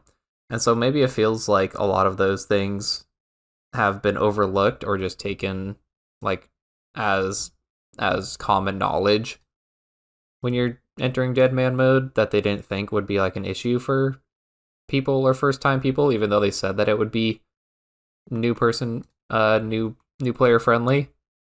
Do you feel like it's like that? Like they like, oh, everyone knows what these sigils do, so they don't even feel like it didn't even cross their mind to organize them. Like everyone just kind of knows about them, even though, you know, as a new player you wouldn't know what they're like. Do you think that that's kind of what's maybe gone on, that they've just overlooked how much apprehension and how little like the new player is gonna know about the game mode? yeah, I don't know what it is. One of the problems is like when you start out, there's a bunch of like text menu directions. And the worst way to do a video game tutorial is to write it and show a screen of a paragraph because like nobody's reading it. Should they? Yeah, but nobody's gonna read it. I help create our bingo events all the time. And the number one thing is I write very in-depth rules. I try to, but I have to assume nobody's going to read them. So like it has to be intuitive enough that like, you know, the questions are minimized. And Yep. they start out with just a bunch of text menu word garbage that nobody's going to read. And then I feel like they underestimated how slow it is to get points. Because like some of the easy relics are like 5,000 points, and it takes a while to get that. So like the pacing, I think the pacing was really poorly done. And then everything feels hidden. Like everything feels hidden. If I want to just get like, if I'm curious about my combat relics, there's like layers on layers of interface and like design and choices and changes that you have to look up and consider. And then there's a lot of just wilderness rules. And again, No Monkey talked all about this, but like something that some of my friends in Discord were mentioning is they're getting PK'd and they went to deposit their gear and they couldn't because there's some bizarre rule any items worth over 10k can't be stored at like an unsafe bank. Just like, how the hell would you know that? Oh yeah. It's just like weird shit, and it's like everywhere. Every turn you take, there's more weird stuff. It's all the wilderness nuances where things work differently in the wilderness than they do in the other parts of the game. But like you the whole map that with a whole bunch of crazy relics. A lot of them are new. Some of them are returning, but a lot of them are just new, or at least I didn't know about them. So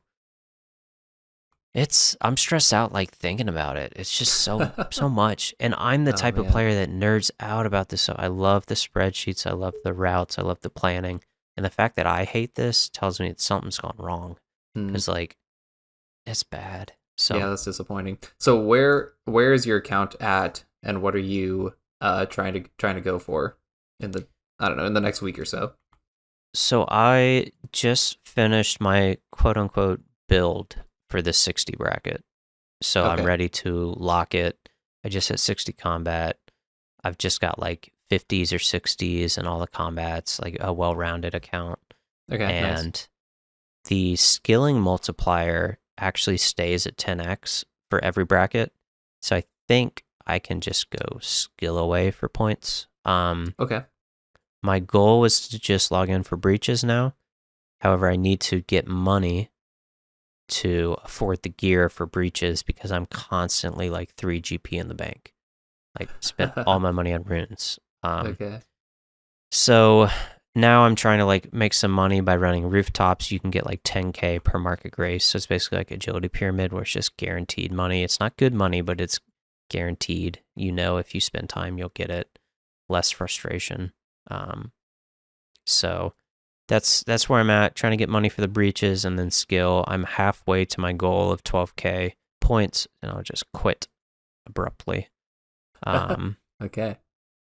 And maybe if I'm wrong, I want to get 27K points because I want the POH recolor. So maybe if breaches turn out to be a cash cow, I keep playing till February 21st when it ends, and I'm a happy camper. If I realize, oh my gosh, I get 2,000 points per breach, this isn't bad at all. So okay, that's where I'm at. Okay, but, cool. I think that part sounds good. Of like that's the point that I hope that I get to when I join this weekend, and not like that quickly, but that sounds good. Like you've got everything kind of figured out. You've got kind of a plan. Obviously things are dangerous, but you're kind of coasting now to the end is what it sounds like. Sounds like the worst of it is hopefully about over for you. My real problem is, I know some of the viewers are going to be watching, like, how the hell is this guy so slow? I'm playing this on a second monitor. This is basically an AFK account. Yeah. Now, if you want 12K points, there are many friends I have who they were determined. Even like Chet, he wanted his 24K points because he wanted the previous recolors as well. Dude got it in like 48 hours. Now he's built different, don't get me wrong. 100%. But I could get 12K points in a day. But I am not quite looking to play that actively and block off 16 hours to sesh and go rush an Infernal Cape and go Barrage and Chin. So most of my problem is that I want to AFK this, which makes it difficult because it was not designed for me. So I'll admit that. So yeah. Don't be too scared listening about my experience. You should go try it and play it. If you just actively play for a whole night or two, you'll have 6,000 points. Don't worry. Okay, but I feel that's... Yeah. Sorry, you can finish your thought. Oh, you're good. I was done. Okay. But I also feel like that's who they're catering to, right? Is like, they weren't catering this as a 16-hour sesh, go get all your points. They were catering it as, this is going to be your 1 to 2 hours a day or whatever type deal. It's definitely not that, but if you just want to go in and out, get your stuff, I think I'm curious to hear if Heartless wants his recolors. I'm sure he's the type of guy he'll get 12K points in 1 or 2 days and be done and say that was fun. Yeah. And that's fine. So, yeah. Okay. Anything else on Deadman you want to talk? No, I don't have anything. I don't think. Okay. Yeah. Sorry to be doom and gloom for anyone out there, but I think you'll see it in the community too. It's also our job, to be honest. And I just have not. It's been a chore. It's been an unorganized chore. So hopefully, maybe next week I'll have a better opinion, but I wouldn't hold my breath. So yeah, you just went Shelbane. You just went through the early game and mid game grind. You know, you just went through the glass blowing, seaweed grind and the sandstone mining grind. So you're at the end of the worst parts of it. Hopefully now you can see the light. So speaking of negative things, Jagex came and they stole Poplo's Zuck helm. They took it from his clenched hands. They yoinked it from me. Yeah, let's get into the rest of the updates for the week. So starting off with Shelbane Gryphon tweaks. For better or for worse, they came out with Shelbane Gryphon combat achievements. They are here. I still don't have my Zuck helm because I did just a little bit of turgo skipping and did not get the task, because here's what they did. I mentioned last week that you might want to hang on if you're going for this pet, because in the next couple weeks they might buff the rates from Slayer Masters. Well, they did. They buffed the weighting of the Shelbane of Gryphon tasks from Slayer Masters, Chalder and Vanica. So they did not touch Duradel and Neve, which I am so upset about. My disappointment is immeasurable. But they did add an extension option for 50 Slayer points that adds a flat 80 plus kills a plus 80 kills to the task that you're assigned. So at least you can extend them now, but they did not make it any easier to go for. We've got a couple buddies who were trying to get their combat achievements done, get their helms back, and went 4+ hours for one task, just tutorial skipping for them. So it's not in any way fixed. So it's bad. I think, yeah, it stinks. I think that they missed the mark a bit on it. I don't know why they can't just make them like pretty high weighting, especially since they just dropped the rate of the Bell's Folly down. Like, who cares if people go, God forbid someone goes and gets their task and has fun and gets the Bell's Folly as one of their drops. I don't know, like it it's a mid-game boss. Why is it so hard to get a mid-game boss? It's like locking Scurrius behind a 3% Slayer task. Like, what are you doing? Like I said, 700 points to skip for a Gryphon Jesus. task. Anyway, so they did add the extend option, which is a little better. But yeah, back and the highest one, Duradel, he can assign 290 is the max. So that's a hefty amount. Don't get me wrong. And then you have slaughter. Yes, then you have slaughters on top of that. So you can easily kill 350 plus on a task, which is great. Don't get me wrong. That helps, but I don't think it fixes the issue. So then Shelbane Gryphon combat achievements, they said that since it's a Slayer boss, they wanted to take account to make all the tasks achievable on. Sorry, they wanted to make all the combat achievements able to be achieved within one single Slayer task, so you don't have to keep rolling for a lot more. So they have a couple kill count ones, 25 and 50 KC. They've got one where I talked about the corrosive acid spit. If you take off all your armor, that completes the task.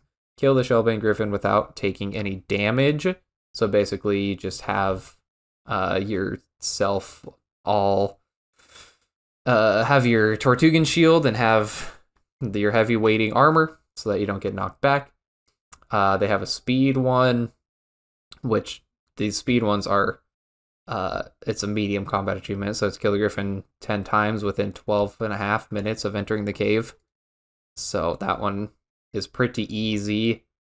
Kill the Shelbane Gryphon 25 times without leaving the cave, and kill the Shelbane Gryphon 5 times without leaving the cave while wearing gear less than 40 kilograms. So basically taking full damage from him only 5 times in a row without leaving the cave. So not the hardest part of these combat achievements is getting the task. 100%. It's going to take you longer to get the task than it is to complete all of them. Yeah, I think I could green log these. Yeah, I think you could do it easily. And the final change they made to the Gryphon is they decreased the rate, I don't know how to say that, of the Bell's Folly from 1 in 400. It's now 1 in 256 to put it on par with the Zombie Axe, like they said. So, yeah.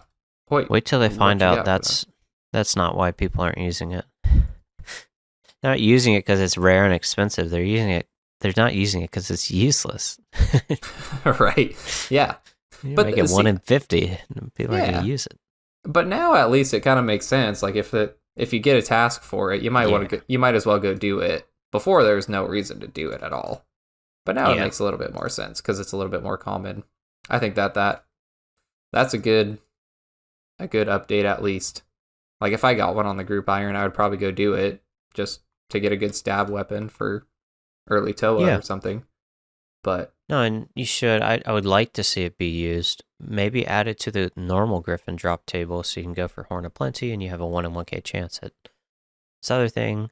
I don't know. The other Shelbane Gryphon is really bizarre for all the reasons we've stated. Not only is the task rare, but you need a high sailing level to get. And let's be real, a lot of mid and early game accounts aren't really messing around with sailing yet. Maybe they will. We'll see how it develops. But I feel like the sentiment is it's still like a later game when you're bored and want total levels. So Yeah. just bizarre. They say, oh, it's only 45 Slayer, but as we all know, the first however many levels are like the bulk of your training. It goes way faster once you get to the first Barracuda trial, but the first part of sailing is a slog, so it's like hard to get to 45 in general. It goes fast from there, but the first part's not easy, man. It took me hours to get 45 sailing on the group iron.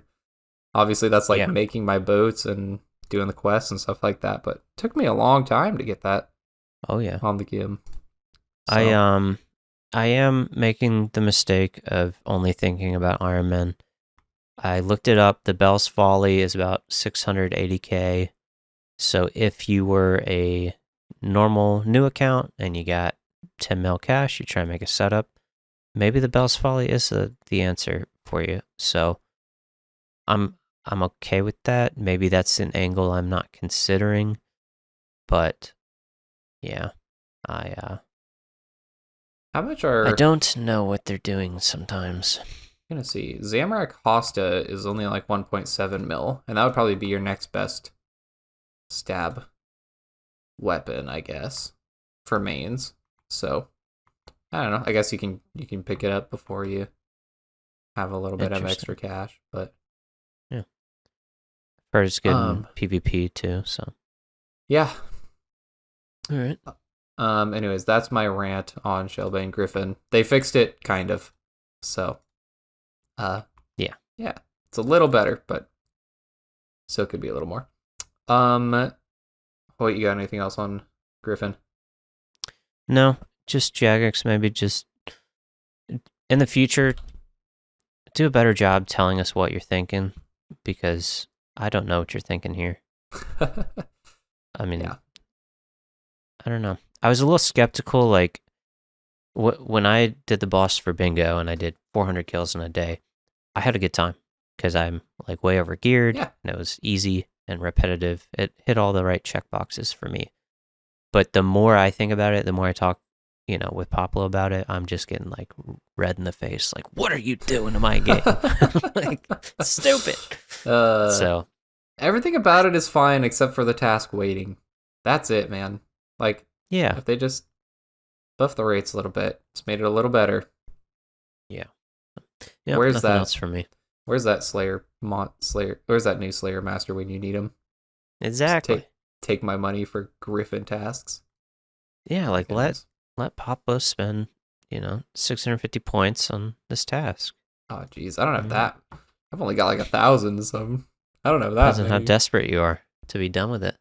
That's true. I was an early adopter of the ditch the task streak guy. So yeah, my task has been dead for a long time, or my streak has been dead for a long time. Same. All right.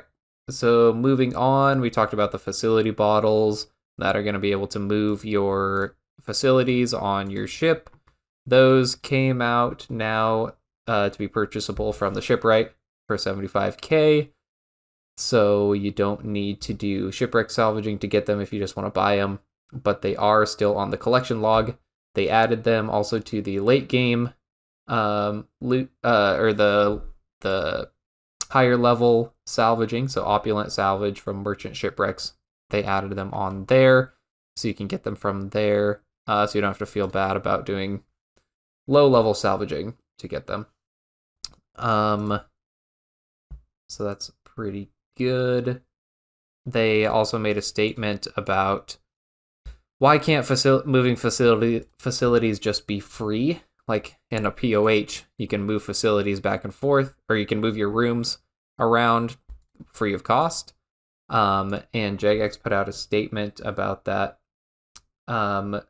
So I might just read this, because they put it better than I probably can.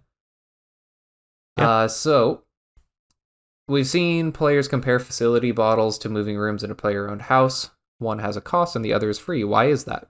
Well, to start with, you have one POH and you can have up to 5 boats, and we want you to make the most out of all 5 slots available. Moving your facilities is also different to changing your rooms in your POH. Not only can you change the location of your facility on the boat, but you can transfer it between your boats too. It would be really easy for us to remove the cost entirely on facility bottles and call it a day. However, we're mindful about the long-term implications this could have. If facilities were incredibly easy to move, we might see you only using one boat and swapping their facilities in and out in the same way we treat player gear. And making facility bottles have a cost, we're hoping to make boat facilities feel like more important milestones in your journey and reward players who put the time into thinking about dedicated boat builds and ship layouts. We want to see players have dedicated boats for all sorts of things, like combat, trawling, and more. We understand that this might feel overly punishing for those of you who have simply made a mistake early in your sailing journey. However, we hope that increasing their drop rate from salvaging will help with this. Additionally, the increased price of them should mean that you're able to get some decent alc value from them too. So, that was a long statement. I don't think that they said too much. If you want to, that's just how it is. If you want to go move stuff, then you just got to buy them. Yeah, they just left like a weirdly defensive wall of text instead of listening to what the players want. But there was a good point in that if it's too easy, then guess what the meta becomes? Dude, why would you build more than one like salvaging hook? Just move it every time you want to use the other boat. And I mean, is 75k preventing that? No. No. But is it preventing it? Is it preventing me from choosing that as the path of least resistance to do all the time? Yeah, I guess. So I see where they're coming from. I also don't think this is a great response, and I don't think any of what they're doing is great, but I do get the argument because I don't want to do that. Like, I want to use my other boats, and I don't want to have to load them, like do a loadout every time. But what if they just made it insanely easy?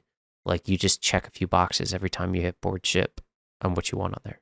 Like, that wouldn't be bad. So, yeah. Well, then you run into what they're saying with like gear layouts. Honestly, I don't really care. It's fine. It doesn't really change anything for me.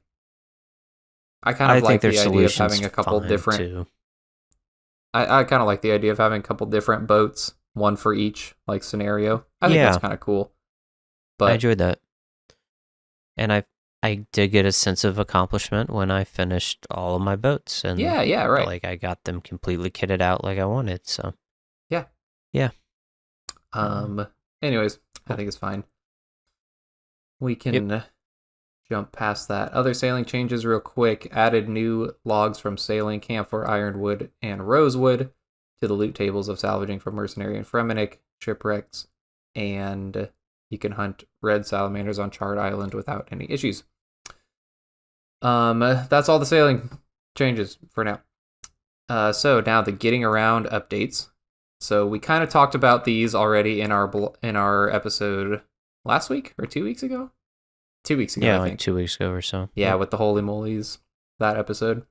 But now these are coming into the game, which I thought that some of these had already come in game, but apparently not. So, first one, now you can recharge partially charged teleport crystals with Elunid or something, yeah. Elunid. This is a name I've never actually said out loud. Made sense in my head, but anyways, so you can they don't have to be fully depleted before you can recharge them, which is great. This is a big one, Quetzal Whistle improvements.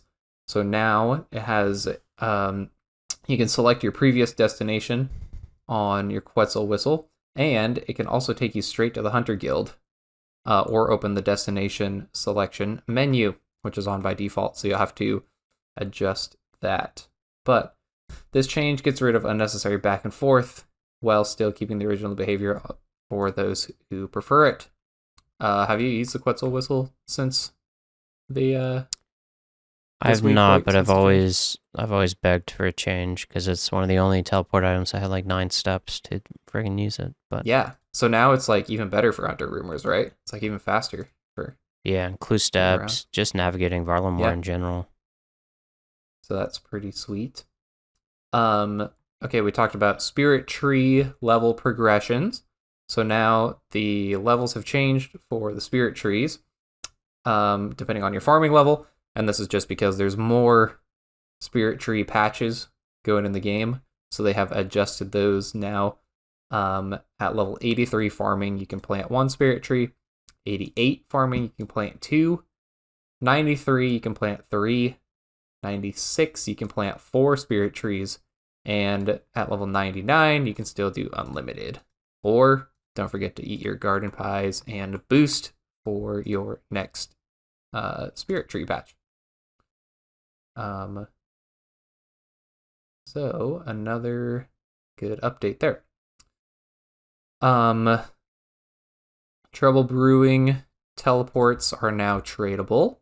So if you have any leftover Trouble Brewing points, you can spend them on teleports, make a little extra money there. Which are probably going to be new bis for some clue steps over there, right? Maybe? I'm not sure. Yeah, there's a minigame teleport, but the cooldown cave. The cooldown sucks. So having the ability to just keep going there would be nice. Yeah, I don't know if those are going to be best for Mossla Harmless cave or not. Probably have to walk it out. Okay, next up, we are so disappointed, but this also said that they took them like 10 seconds to do this. The fight pick rework improvement, whatever you want to call it, came out of the game. I think that's all the time that I want to spend on that one. You guys failed us and didn't vote no enough. So, and then raid unique broadcast tweaks. So some of the raid uniques like threads or extra tombs of a mascot gems, if you get duplicates of those, they would be broadcasted into the chat, but they are no longer broadcasting dupes of those. And let's see, what do they do for the... They just added the GE value. Oh, they added GE. Okay. They added GE value back to it. Yep. So now you can see how much the shadow's going for, and if you're a new player, you understand how serious the drop is. If you've never heard of it, you know prices, so you know it's crazy. Yeah. Oh, you know what? I saw that someone got like a Ancestral Robe Bottom or something, and it popped up in the clan, and it's like 121 mil or something. I was like, holy. Oh yeah. It's very nice. Okay. Next one, Hoyt, this is for you. The empty containers button now also empties worn containers. How do you feel? Yeah. So the forestry basket came in the game June 28th, 2023. Oh my gosh, you had that one preloaded. It took them almost 3 years for the forestry basket, the equipable one, to be useful. Round of applause. Dang. So thank God, man. I get it. I'm sure there was some nasty infrastructure crap with...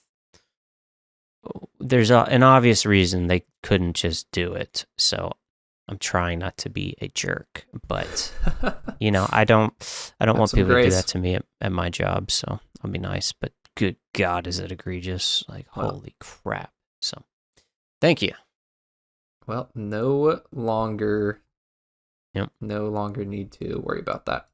So this works on log basket, fish sack barrel, forestry basket, all those things. They also fixed an issue where potion storage was opening very slowly. Now it opens like normal. And Hoyt, you also mentioned that your deposit box still had its worn items or deposit worn items tab, even though you had that turned off for your bank.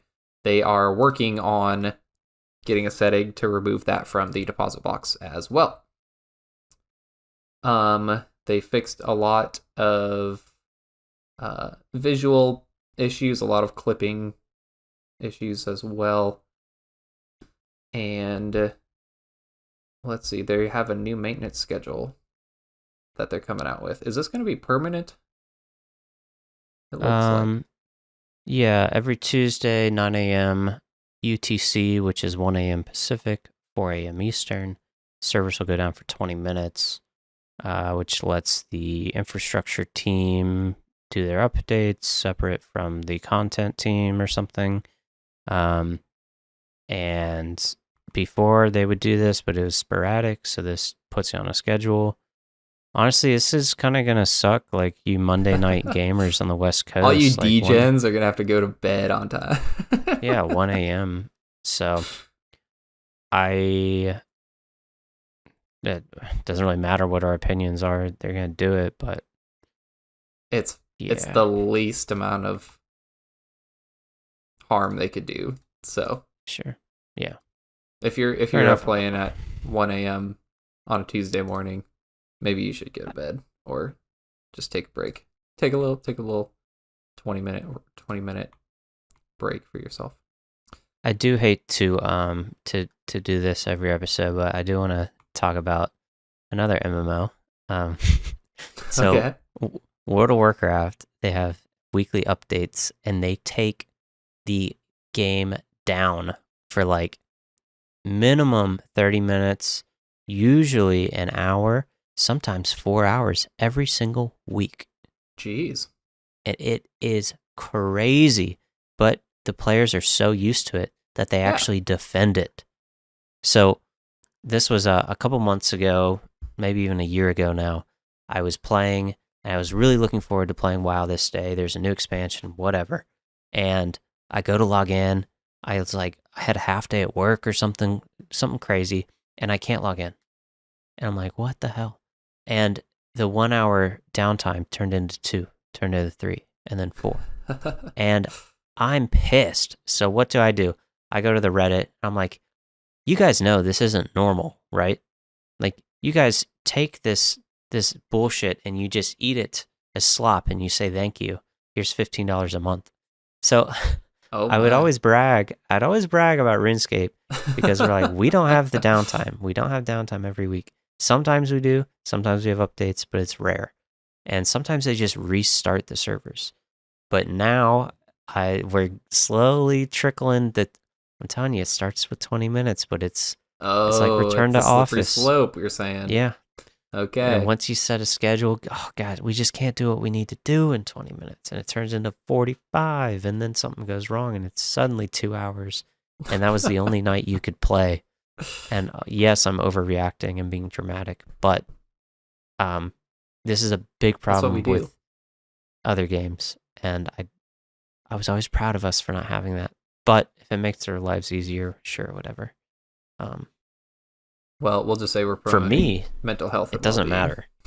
It's 4 a.m. for me, so I ain't playing anyways, unless it's bingo. So I feel bad for you guys on the West Coast, though. So 1 a.m. Sometimes I'm usually still playing. So yeah, rant's over. That's peak. That's peak wilderness time. Yeah, 1 a.m. Actually, 10 p.m. West Coast time. Everyone's pretty much gone on weekdays. Yeah. Okay, and finally, this week, guys, we have a Valentine's Day date idea for all of you out there. There is a RuneScape-themed birthday cake competition that starts on February 13, and it closes on the 22nd. So, if you and your partner or whatever want to enter this, then bake a cute RuneScape themed birthday cake this next weekend. And the prize is 1 year of membership and 10 bonds. So yeah, and you can submit your entry on the official OSRS Discord. Am I crazy for thinking like 1 year membership is so stingy for like something that, when you do the math, actually costs nothing? Like the variable cost of a year membership, like it just seems so weird and cheap. I don't know. But what do you want? A new PC? No, that what just you like want? do a lifetime. Just like let that account have a free membership. Just Like, just let it. You already do it for your employees. Act like you have one more employee. But I guess then they would set that standard for every single one. And it seems funny to me. It's like when a major corporation's like, we'll give you a $15 gift card. I'm like, yeah. Well, but nonetheless. anyway, yeah. Can't you just like, bro? You are Jagex. You just decide who has membership and who doesn't. I know they have server costs, but for one player, we're talking pennies a year, maybe. So. All right. Well, Hoyt, do you have anything else on that downer note? Nope. Okay, cool. Last here we've got a couple special shout outs for our endgame Patreons. Those are Forget It, Mikey, Trolley D, Maytag Man, Bucha, and a Frew Brews. And we have 2 questions of the week from these gentlemen. First one from Mikey. He asked, what keeps you up at night? It's just a very existential question to begin with right here. Hoyt, do you want to take a crack at it? I had a lot of time to think about this, and I don't this have question a good kept you up. This question. What this keeps question me kept you up. I mean, geez, man, that's hard. Losing my job or something. Knock on wood. I hope that would never happen. Yeah. It's rough. I mean, honestly, this isn't a great answer, but I just wanted me to go with bad internet and tech problems. As they just like.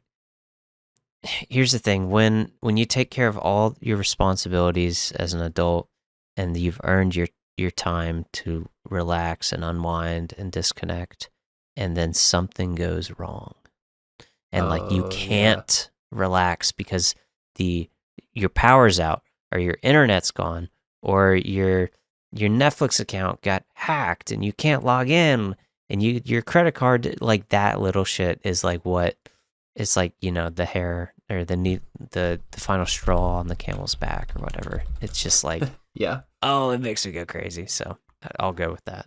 What about you? Okay. No, I like that. That's a good answer. Yeah, like when things don't go according to plan, then there's just nothing else that can take you off like that. I'm gonna give, I don't know. I'm gonna give kind of a cop-out answer, but honestly, man, I sleep so good at night that there's not much that keeps me up. I'm a pretty easygoing, low stress, low anxiety guy, and I just have kind of learned that things are gonna work themselves out, like one way or another. It's gonna be all right, It might not always be fun, might not always be like, I don't know, while you're going through it, might not always be great, but in the end, it's all gonna work out. The next day, the sun's still gonna shine, the world's still gonna spin. So, hell yeah.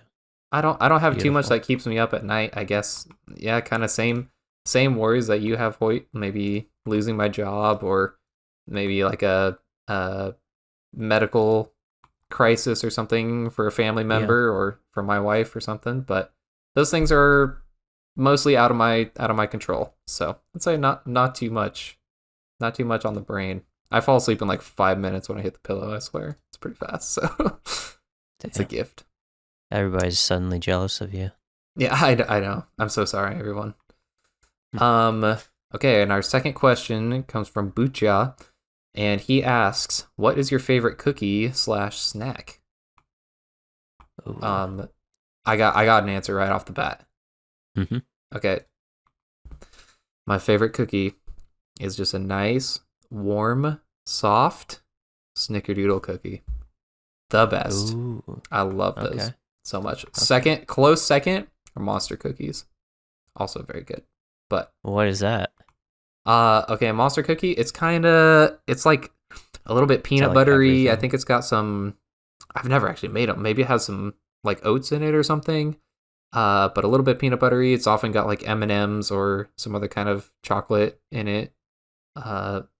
Pretty good. Oh, very good. I call these like an everything cookie. Yeah, yeah. It's just you just put everything in there. Yeah, You yep. got the M&Ms, you got the oats, you got the chocolate chips. Yes. I like that. Mm-hmm. That's good. Yeah. Big fan. Okay. Oh, what about snack?